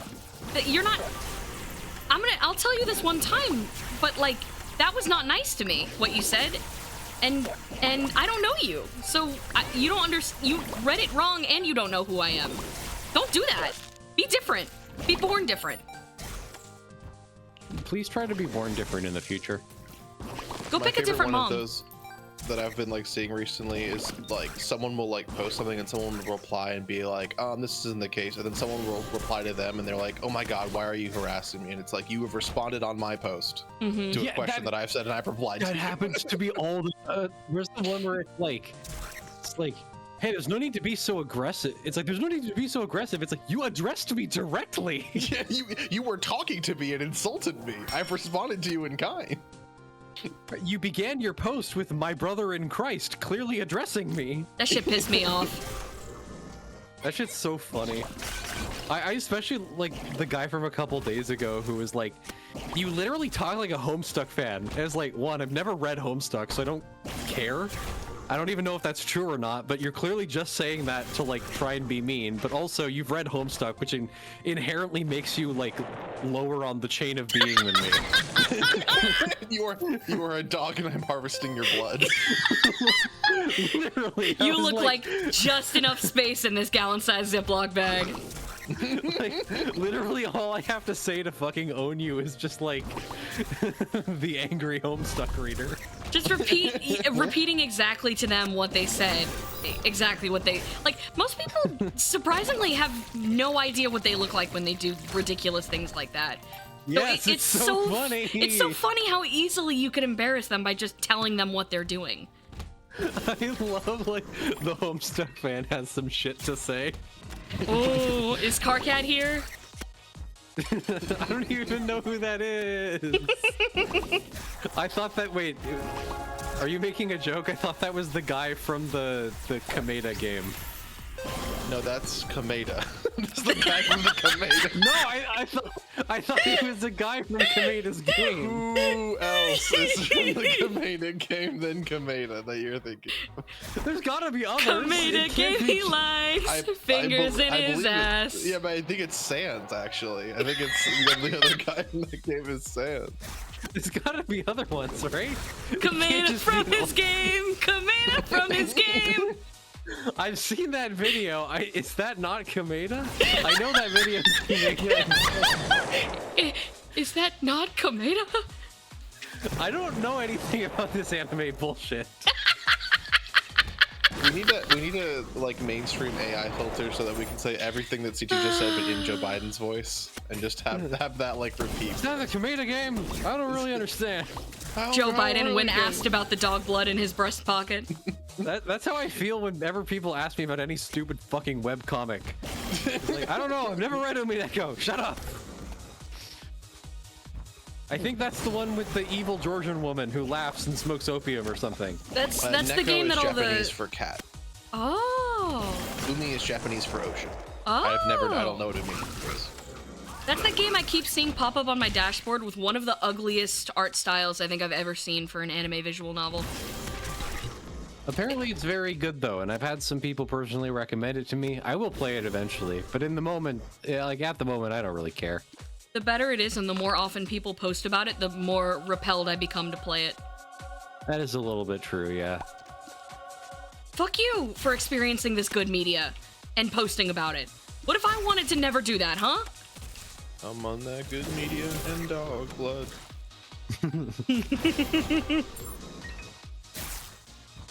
I'm on that should- dog blood and Kameda. There we go. That's an applesauce. Danganronpa. That's what it's fucking called. It's Danganronpa. I don't think you can Yeah. reclaim that. Is it a mean thing to say? No, that's the title. That's the title of the story. I don't know anything. You have to be nice to me. Do you know the plot of Danganronpa? Isn't it? I don't know. I don't either. I don't know if it's worth getting into, to be honest. It's It'd be like funny. it could be. It's just kind of bad. It's Oh. like bad in kind of in a Horsey! I know that. If I recall correctly, Kameda's the one who's always like, I'm lower than dirt, and you can step on me and Do kill you me. think a vegetable would cause a Don't. little less despair? What? I don't think that Kameda says stuff like that. I think Kameda is like a serial killer. I He's think he's a like- serial killer, but he does say like he He's like, says I'm a less lot than of- dirt. I'm nothing. You should kill me, and it would be better for the world if you did. That's I don't think- basically his whole yeah. thing. Really? Yeah, but Yes. he's also a serial killer. Yeah. He does those. both, Everybody and in that's those why- games is though. It's just kind of normal there. And that's why like every awful person on Tumblr kins him. Like, Ooh, that's why damn! every If you kin Kameda, all the characters from Danganronpa hate you. the only Kameda kinny I know is like a trans mask who like sent me suicide threats. Oh, interesting. That's awesome, buddy. Is that well? That could be in character. We're just not sure. I don't know. I legit. Do you You think reply Kameda to had the be wheel like- when you got that ask? Was Kameda fronting? Who am I speaking to? I don't know what any of those words mean. I just don't like you when people are mean to me on the internet. I don't understand half of the shit people say to me online. It's okay. You don't have to worry your pretty little head about any of that. I guess I do though, because people online form like lifelong revenge packs against me because I blocked them back in 2018 or some shit. Knowing about Danganronpa isn't gonna solve that though. You say that now. I say that now Which after all- like 20 years of the worst online discourse about that sort of thing ever. I participated in an ARG in 2015 and it shut down after one of the main people running it got so upset that I in particular said Danganronpa was bad that they suicide baited everybody. Oh. Oh, So I've man. been in those fucking mines, my friend. I know what you Explosion mean. radios. Knowing about Danganronpa made it worse, believe it or not. I don't know anything. Yay! How about Danganronpa? That's what Hank Hill would say. He was learning about this recently. Oh, Danganronpa? Danganronpa. What's that? What was that Danganronpa? supposed to mean? I occasionally see YouTube Shorts whenever I like load up my YouTube app and it like preloads with the YouTube Shorts. And some of the ones I've been getting recently are the King of the Hill remake. And it's so refreshing because like every other like thing where it's just like a video from like some movie or something, it's just the most boring thing in the world. But the King of the Hill remakes, like the plot is like Bobby finds out that like his grill is using charcoal, not propane. That's like the entire like story. Like You see the videos that Holly constantly posts screenshots of where it's like King of the Hill sleepy, King of the Hill angry, King of the Hill lost on a hill, that kind of is what it is. King of the Hill Like, dinner? King of the Hill King of the lunch. Hill dinner, What would be in your go-to King of the Hill dinner? something grilled probably. Teppanyaki. Yeah, man. my Trinidadian friend is obsessed with the one Bobby quote where he's like, "Now who in here is a member of the Aryan subdivision of the white race? Can I see some hands?" Why did Bobby there- say that? There's an episode where he's like he does stand-up comedy and he's like, well, I don't want to do comedy that's like mean about other people, so he like tries to do comedy about being white and it ends up being like inadvertently very racist. This is a thing that would happen to me in like Yeah, 6th it would. grade. I would do exactly that. I'm like, hold on, wait, what can I make jokes about? I don't want to This, hurt anybody's okay. feelings. Yeah, exactly. It comes from a very pure-hearted place. And you'd end up asking if anyone in the audience is of the Aryan subgroup of the white race. Yeah. That is something Sandy would say. Yeah, he talks about that a lot. What's crazy is how frequently it comes up, just in conversation with dogs and everything else too. You talk to dogs? Who was at Harveston? Am I right? What they be Even saying? this late? Huh? I Like, bet you'd be saying some roo ass things to those dogs. I'm not a kangaroo. you're a kangaroo. I bet that's what they Kangaroo? say when they jump. They go wee. Yay! I also saw occasionally I would get a very disturbing YouTube short, and one was just like a man holding a large like flesh object. I'm like, what the fuck is that? And he's like, we're out in the outback and we found a kangaroo tail. This is how you cook Oh. it.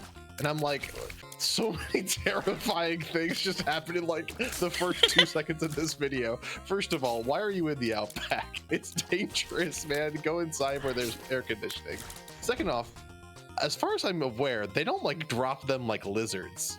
Like, I think it's pretty. The kangaroo tail is pretty ingrained in the kangaroo. Yeah, something Turtle. happened there. It is impossible to think that you could ever eat a kangaroo because they are bipedal. There's nothing in this world that I could like think of bipedal that I'm like, oh, that's an edible thing. Chicken. They seem No. fairly strong. They are. Well, Like, yeah, but they could die to old age. Right, but I don't think their meat would be Entropy very takes tasty. everything, brother. That doesn't mean it's not strong. Well, no, I see what CT is saying though. It's like more muscle, less fat, the tougher the meat. Soren Gamey. is saying that people eat kangaroos. Yeah, they do. Soren, have you had a kangaroo before? What do they taste like? I technically have. They're tough and gamey. Yeah, I they was in- seem tough and gamey. I would want to like, I don't know, jerk them and then use them in like a Mongolian milk stew or something. That's probably the best way to go about that, yeah. Oh, man. Milk stew sounds like something that like a cannibal from like a 1980s movie about like how bad cannibals are would eat. Well, I think the proper term is meat tea. Oh, that's worse. It looks really good, dude. It's like a complex broth made of various animal parts. Okay, well I like that, but I don't like the Seasoned with herbs and whatnot. Like it's a very fatty, like it's a very like fatty breakfast stew. It looks really tasty. Yeah, that very sounds fatty scrummy breakfast core. steward. I'm not a big soup head, but I am a big stew head. I like stew. Well, from what I've seen of Mongolian breakfast meat tea, it also involves a lot of like milk byproducts, like milk skins and whatnot, that are easy to dry and transport Interesting. over long distances. Yeah, and so they like you kind of use that like a tea bag where you like wrap some milk ingredients in milk skins, and then they slowly dissolve as you wake up, and then by the time that they've like diluted into the broth and they've turned it like a nice creamy white, like the tough normally inedible milk skins have like imparted a nice fatty flavor to the stew, which sounds quite yummy. That does sound good. Yeah. Can anyone describe to me how that is different from a gallon-sized bag of dog blood? Well, I don't think you can put a Ziploc bag into a stew. I think that will taste like plastic. That's literally the whole point of a slow cooker liner. It's like a plastic thing you put in the liner of your slow cooker, so you just like take it out afterwards and you don't have to clean the slow cooker. You know, people do That be seems cooking shit silly. in Ziploc bags. That's like people sous vide things like that way. Yeah, The they sous also vide do makes the- sense because you've got to do like that's what sous vide is. But I don't know about slow cookers like that. That seems silly. Like you'd get plastic bits in your food. Well, Only when it melts. depends of the kind of plastic you use. You don't use a plastic that breaks into your yum. You don't want I plastic guess yum. that's true. Yeah, but the also, freezer like, bags the- are thick. But also, like the inside of a freezer bag ain't that bad. I mean, the inside of a slow cooker ain't that bad. Well, you know, Well, no, anything it's to cut more like down the cleanup. on dishes, yeah. Yeah. Oh, I will say I've been cooking for myself a lot more as of recent, and the amount of like dishes. It's and maddening. Something has to change. It's So, like, maddening, brother. I have my could own not be me dishwasher. so good at cooking at cleaning as I go. Like Okay.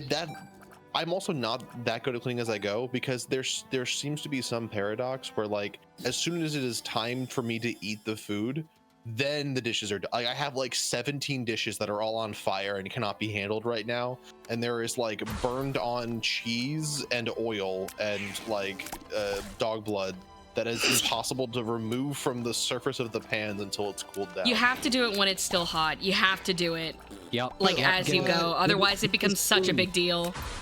wooden CT spoon, is little bit of unfortunately right oil. about this. little Oh, bit wooden of spoons salt, are some- awful. I hate No, cleaning you those got- things. I hate it. I mean, you got to use a wooden spoon to clean anything cast iron, because if you use metal tools to clean cast iron, you risk scratching the pan and getting metal shavings. But you in can your always food. re-season it. Sometimes you have to use Yeah, like a but little that's steel wool to get particularly like annoying. greasy or oily stuff off the cast iron. Oh yeah, I have a male sponge. I use the male sponge. That shit's Why good. don't you have a female sponge? Sponge boy? Do you have the Whatever. abrasive sponge? The green sponge. Green sponge That's rubber? got to soak overnight. Both true and a good way to put off having to do the dishes. That's not true. You No, only need to soak soaking it does for, like, nothing. 30 You only need like you only need to soak shit for like 30 minutes. You Soaking say will that. like I got loose. a pizza stone, and I immediately proceeded to dump all of the toppings on my pizza onto the pizza stone, and then kind of just cook it upside down by accident at midnight, and said, "I'm fine with whatever comes out of the oven. I'm so hungry and tired." I and understand then that. all of the like shit like cooked onto it, and then I couldn't get it off. So I looked at the thing, and they were like, "Never put any water at all on the pizza stone. But if you do, you need to soak it in hot water for like 24 full hours." And then you need to like scrub it really hard, and then it needs to stay out for like a week, and then you can put it in the oven, or else it'll explode. That's weird. Don't soak stones. That sounds bad. We did that when I was camping as a kid. People would like grab a whole bunch of stones and throw them in the ocean, like the lake, and then grab them and throw them in the fire for hope that they would explode. Well, yeah, don't do that to your pizza stone. That would be really bad. Yeah, but they never exploded. So maybe I'll get lucky. That's good. Don't Maybe soak your pizza stone. Yeah, no, you have Aw. to. You have to if there's stubborn grime that What Dawn else am just I so supposed to do for fun? Dog blood. Dog blood. Blood. Dog blood. He's got a dog and blood. I completely missed this. Lost Stolen or Strayed. Thanks for the sub. Appreciate it. Yum stew. Very true. Is that the CT? Is that the theme song for a superhero named Dog Blood?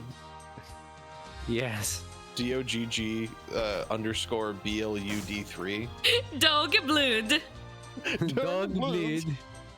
Come with me. We're going to the windmills. He sounds like a Martian. I do like how your Swedes sound like Martians. It's kind of funny. I can't do the CT Swede, but I've found the same amount of joy I get from hearing the CT Swede from doing that character in my day-to-day life. The spelling in my head of when the lovesick Swede says when isn't WHEN. It's WHEAEN. Wayne. When will I find my so sweet honeybee? It's also the tempo of honeybee like that. When will I find my so sweet honeybee? One of the best things that I learned from like DMing is that like I only have like 3 voices I can do, period. But if you take that intonation of like saying like honeybee and throw it in like a honeybee like that, just like you can make a totally It's modulation. new type of Yeah. guy. You can just like It's pitch, create, it's tone. Like, if you're.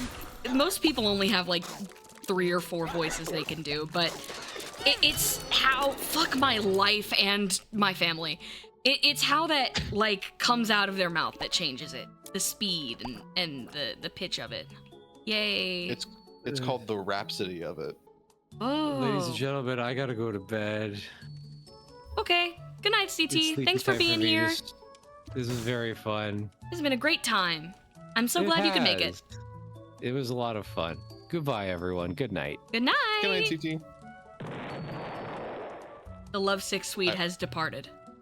The lovesick Swede has died of lovesickness. His little heart has shattered into 2. His little heart is given way. Gonna His little heart is given way. wait. I will be around for 25 more minutes, and then I need someone to tell me to go to bed in 25 minutes, Okay. or else I will stay up for too late. Come drink mead was- with a Swede. Ooh, I bought a mead called Viking Blood from like Okay. an online store called Curiata, which sells like spirits like door to door. Uh-huh. And it was the worst thing I've had in my entire fucking life. You brought Like, you bought the white supremacist drink. Of course it was bad. No, it was there's a guy I like on YouTube Oh. who is what's his fucking Greg HTD How to Drink. He taught me a lot about like cocktails and mixology and stuff. And see. He was like, yeah, we used it, and it's like it's fine. And I was like, okay, I don't like wine, but then I'm like, oh, I'll try try this one. And it was in like a ceramic like earthenware jug, Mhm. and I got it, and I was like, I'll try it. I actually also went to my state's like alcohol store, and I was like, "Do you guys have any mead?" They're like, "We have 2 bottles in the entire state that we are like either allowed to Huh. sell or can sell." And I got both of them, and I was like, "Oh, these are fine." So I tried the Viking Blood one, and Jesus Christ, it was fucking terrible. It was just. What does horrible. mead taste like? I've never had it. Mead, so it is a honeyed wine, Like and so it tastes it honestly tastes like you made wine instead of out of like sweet grapes, out of just honey. I see. It's a lot of the meads that are made today are like dessert wines, and they're made like for like not like a port size pour, but like you might have a glass and that's like alcohol, and it has the kind of like funky notes of the alcohol, but it's also sweet, so it's more sweet than it is dry. Interesting. It's not as good as like if you ever read about like honeyed wine in a book, you're like, that must fucking hit so hard. And unfortunately, nothing that has ever been made in any sort of drink at any time ever will ever hit as hard as Coca-Cola. That is Like, true. They did kind of get that. I was on like a pretty big kick of like how to make cocktails and making mocktails and stuff, and I learned two things. And the first thing is that almost every cocktail made before like 1949 is just lemonade, replacing the lemon for something else, and then you add alcohol. Like almost everything is like a citrus base. Everything that's good is like a citrus base, simple syrup, which is just sugar, and then alcohol. And then if you ever try to make a cocktail, it will never taste as good as if you just put like rum in Coke. That is without a doubt one of like the best flavorants for alcohol literally ever. You can make a really like strong lemonade and then you can taste other things in it. And I've also had like really good cocktails in a vacuum, like things that have like 8 ingredients, but the heart of any like classic or good cocktail is just like orange juice that's slightly sweeter to mask the alcohol. Huh. Yeah. Because there's also like really alcohol forward cocktails. Like a old fashioned is just like basically like 2 parts whiskey to 1 part like simple syrup, which is just sugar, and then you have like a splash of bitters in there for flavor. But you're just basically like tasting just straight whiskey that you can that's like kind of modified a little bit by the fact that the sweetness takes the bite off the whiskey. But it's not that. I will say though, one time in Mexico, I had a Long Island iced tea that tasted just like I was drinking an iced tea, and that had like 7 shots of alcohol in it. I think you told me about that recently, actually. I remember you saying something about that. Yeah, that was one of the first times I ever drank, because the what's it called, age limit for alcohol is like obviously smaller in Mexico. I was like, you know, what, like I think I was asking like, you know, like my dad or something. It's like, what doesn't taste like alcohol? Because I've had like a shot that my first ever drink was a kamikaze, which is vodka and lime juice. And I got it because I speak Japanese and that was the only Japanese word on the menu. And I'm like, I'll get that. And we got my entire family like got like a shot to like celebrate my first drink, and everyone else tried to sip it. They're like, oh, it's not good. So I drank like 4 of them. I was like, this is horrible. It's such a Like, sanity thing to happen to. It literally is. You poor I thing.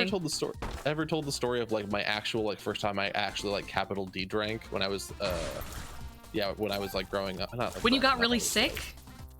I had like a whole bunch of alcohol, but I didn't get like, I got like drunk, but I didn't get like hungover or anything. We were at my like dad's friend's house that was on the water. And my dad had brought him a bottle of Woodford Reserve, which is like pretty good whiskey. It's like dad whiskey. It's like a step up from like Maker's Mark, like probably 2 steps up from like Jim Beam. So it's like expensive and pretty good. It was like a thank you for having us all like over at his house for like a week basically. And the sentiment was like, you know, if you're gonna drink now, so that like, you know, we all like you kind of know what it feels like, so that if you go out to like a party or something, and it's legal to do that in the state. And I was like, okay. So I had the first thing I had was just like vodka, and I was like, oh, I'll try like 4 or 5 like shots of this, and like in a glass, and I'm like, oh, this tastes fucking terrible. And I had seen people put vodka and Sprite together. So I did another 4 shots for a total of like 5. No, sorry. Yeah, this is the story I was thinking of. Yeah.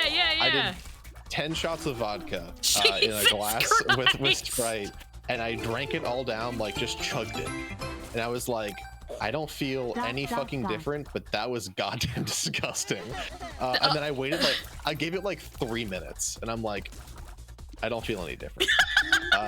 So I was like, I'm gonna try something else.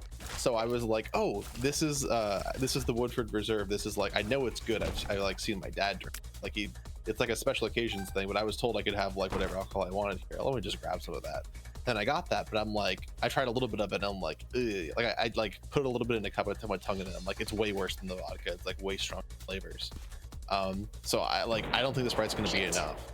So the only other soda they had that was 0 calorie was 0 calorie Fanta, like the orange Fanta.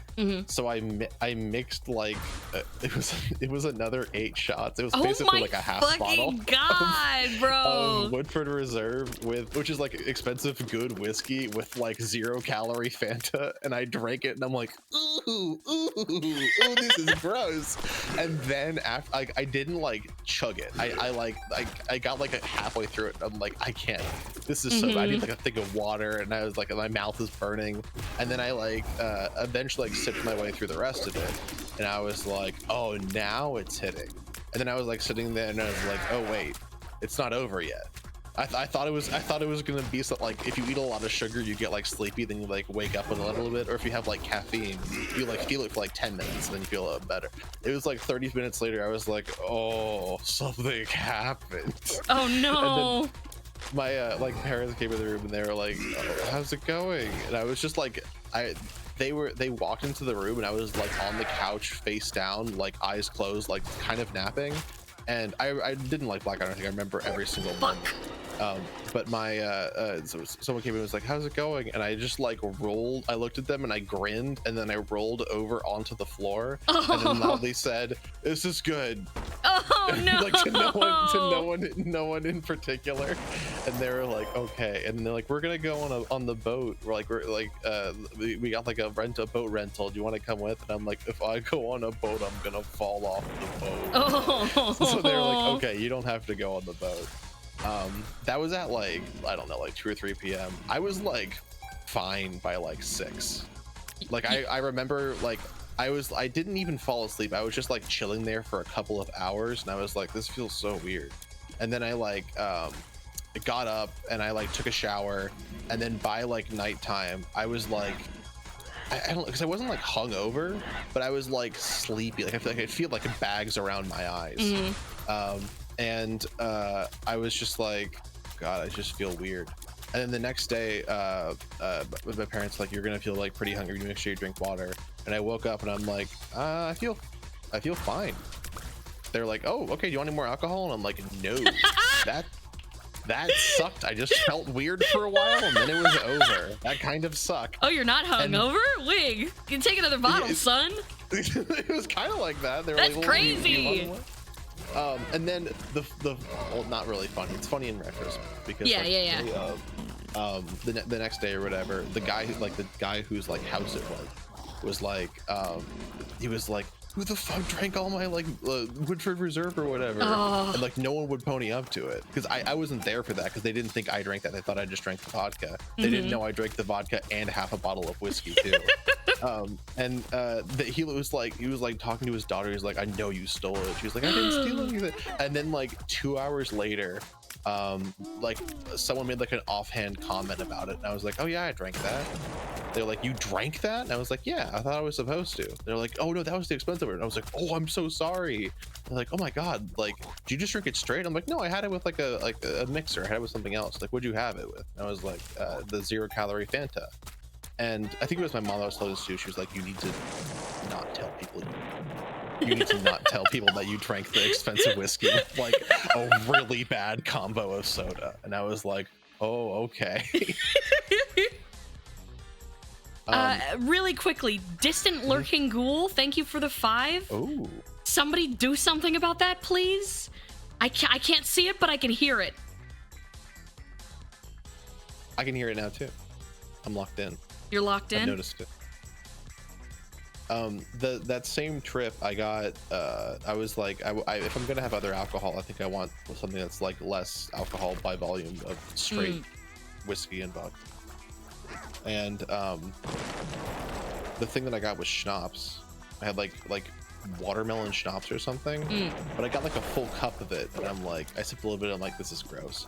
so I put it out like on my I put it out like on like a table, and then I went to it the next day and it had molded over. It was the most disgusting and off-putting thing I've seen in my entire life. I was like, oh my god, I didn't even know alcohol could do that. Mirror Ghoul, thank you for the $5. Oh. They're getting closer. What do we do about this? I guess I will voice my non-critical support for the ghoul. We can't assume their intent, right? Like, what if he's nice? I support the ghoul in all its endeavor. I support the ghoul. I support the ghoul. The ghoul can still win. Here's how the ghoul is gonna make it in the big city. Here's why the ghoul's small business is taking this country by storm. If your friend recommended a product to you called Mummy Sauce, would you buy it? What's it made of? It's written in another language, the ingredients list. What language? Mummy. What does it look like? Oh, okay, Hieroglyphs? I understand now. For sure, Unkind Ghoul, thank you for the 5. I really appreciate you clarifying your intentions. I don't think that means anything. Yeah, that's a nice thing to do. Like unkind doesn't mean like Is gonna hurt me.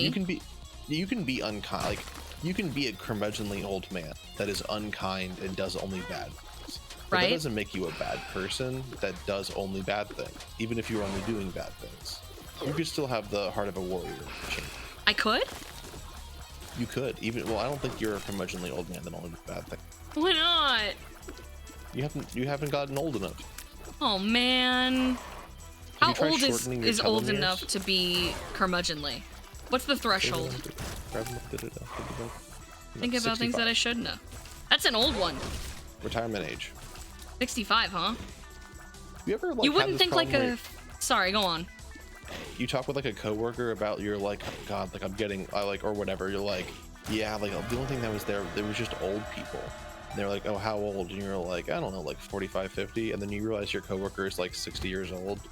And you're like, oh, I meant like old from like my perspective of like anyone that's not in my generation that you is old, as opposed to like I don't mean like old, like old is like,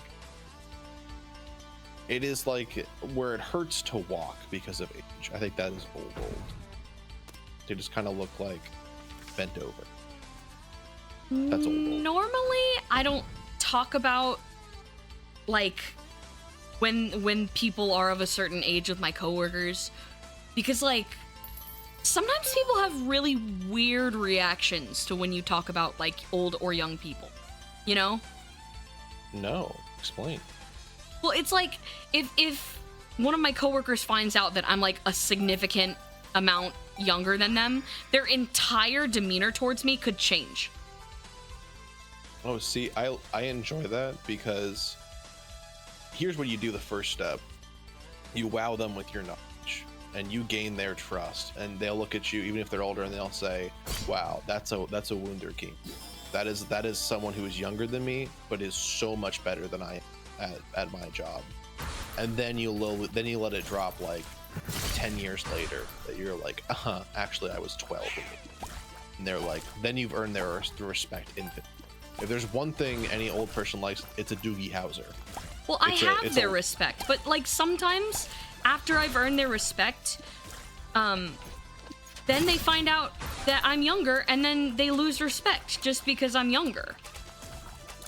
People can be weird about it. I think that is. Have you tried like a talent show? Every damn day is a talent show in my life, brother. Oh, because of your immense talents? Because of my immense talents and skills. And also, there's a number of rec centers I have to save. Aww. Whatever. Remember the concept of the third place? Like, I remember like watching like Hoot, that movie, like that was like a Disney Channel movie that's like, we have to save the forest. We love going in the forest. I'm like, what kind of fucking child goes in the forest? I went in the a child forest. Is something that like, well, we didn't have a near forest for us to go into. There was a creek next to my house, and I went in there a lot. Oh, see, there was a creek near our house, except one time we went there and there were many snakes, and then we came back covered in ticks, and they were like, you can go in the creek, but all snakes near water are venomous, and the ticks will give you Lyme disease. And I was like, so I don't want to do it anymore. I stayed away from the water because I didn't want to get wet. We would encounter that at like summer camp, but summer camp always felt like a punishment. I liked summer camp, but like I had like cartoonishly evil adults and counselors in charge of the summer camp that I went to. Like so evil. Like I had many obvious bullies and kids who would like steal my things, like just taking them out of my hands. And I would go to the adult and the counselor and be like, they took this toy from me. And the kid that took it would be like, no, it was actually mine. And the counselor would be like, well, yeah, I think they're right. I think you're just lying because you like drama. That's good. Right? It's so cool that like an adult can just be like, I've ruled here. I'm God that has made the decision. I'm absolute. Goodbye. I'm absolute right now, and I think you're a little bitch, 6-year-old. That's the other crazy thing too, is that like when you are a 6-year-old, you're like every adult is absolute. Every adult is like. That's all you know. And then you're like, wait, why is that like 55-year-old woman like the only adult at the camp? Like, Yeah. maybe she kind of sucks. And is like looking back at the things that she was doing. Grown-ups, you kind of suck. Grown-ups, you're not allowed to watch Arcane with me. It's no longer for parents? It's only for me. Oh, it's only for sanity. Mimo. It's only for Mimo. Mimo. Well, It's hi, only Mimo. for Mimo. Watch it on my screen if I let you. Only on Mimo. Only on Mimo TV. Only on Mimo TV, Mo. Download me. Download D&D. D&D on Mimo. Download the Mimo. My dungeon. Download my Mimo dungeon driver. Download my Mimo mum. My Mimo. We're in a big me moment, if I should say so myself. Ooh. Hashtag me moment. Hashtag me too moment. Hashtag Mimo too. This is not a Me Too moment. Mimotu. Powerful Mimotu has been spoken today. Mimotu. Okay. Mimotu. Hi, Mimotu. Okay. He's kind of got a malaise. Dog blood. Mimotu. Oh, fuck. He's got the dog blood, too. Stole it, I have. Who'd you steal it from, Mimotu? Resident shoelaces. Mimotu.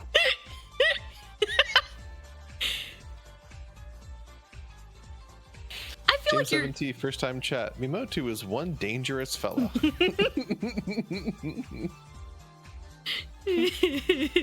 I think they're right about that. He does sound of ill character. And by that I mean he's like radical and cool. Ooh, a radical.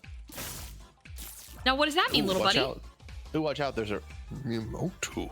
Oh, god damn it. It's Yeah, he's Mimotu again. Watch out, man, it's Mimotu. It's Mimotu again. Oh, jeez. Mimotu again. Fuck this game, bro. Dude, fuck my Baka life. Fuck my Baka life and everything in it. That's gonna be it for tonight, folks. This has been a lot of fun. I didn't realize how much I missed Isaac until I got to sit here and chill with my friends and play it for a little bit. Mimotu. Wayne is live. Oh, he's playing that fucking Apple Man game. I don't know. Okay, no, the thumbnail for his stream is not Apple Man. Oh, it's a Paper Mario 1000 Year Door YouTube poop of a guy dancing to the music from the Xnauts headquarters. That's what that is. We're gonna raid into him, I think. Mimotu. Yeah, okay, that's our raid message. Mimotu. Download on Sony Vaio. Download New Sony Mimotu PS3. song. Sony laptop. Mimotu. Sony Mo 2. Sony Mo 3. Sony Walkman. Download now. Sony Walkman. Extreme. Sony Running. Extreme Sony Blast.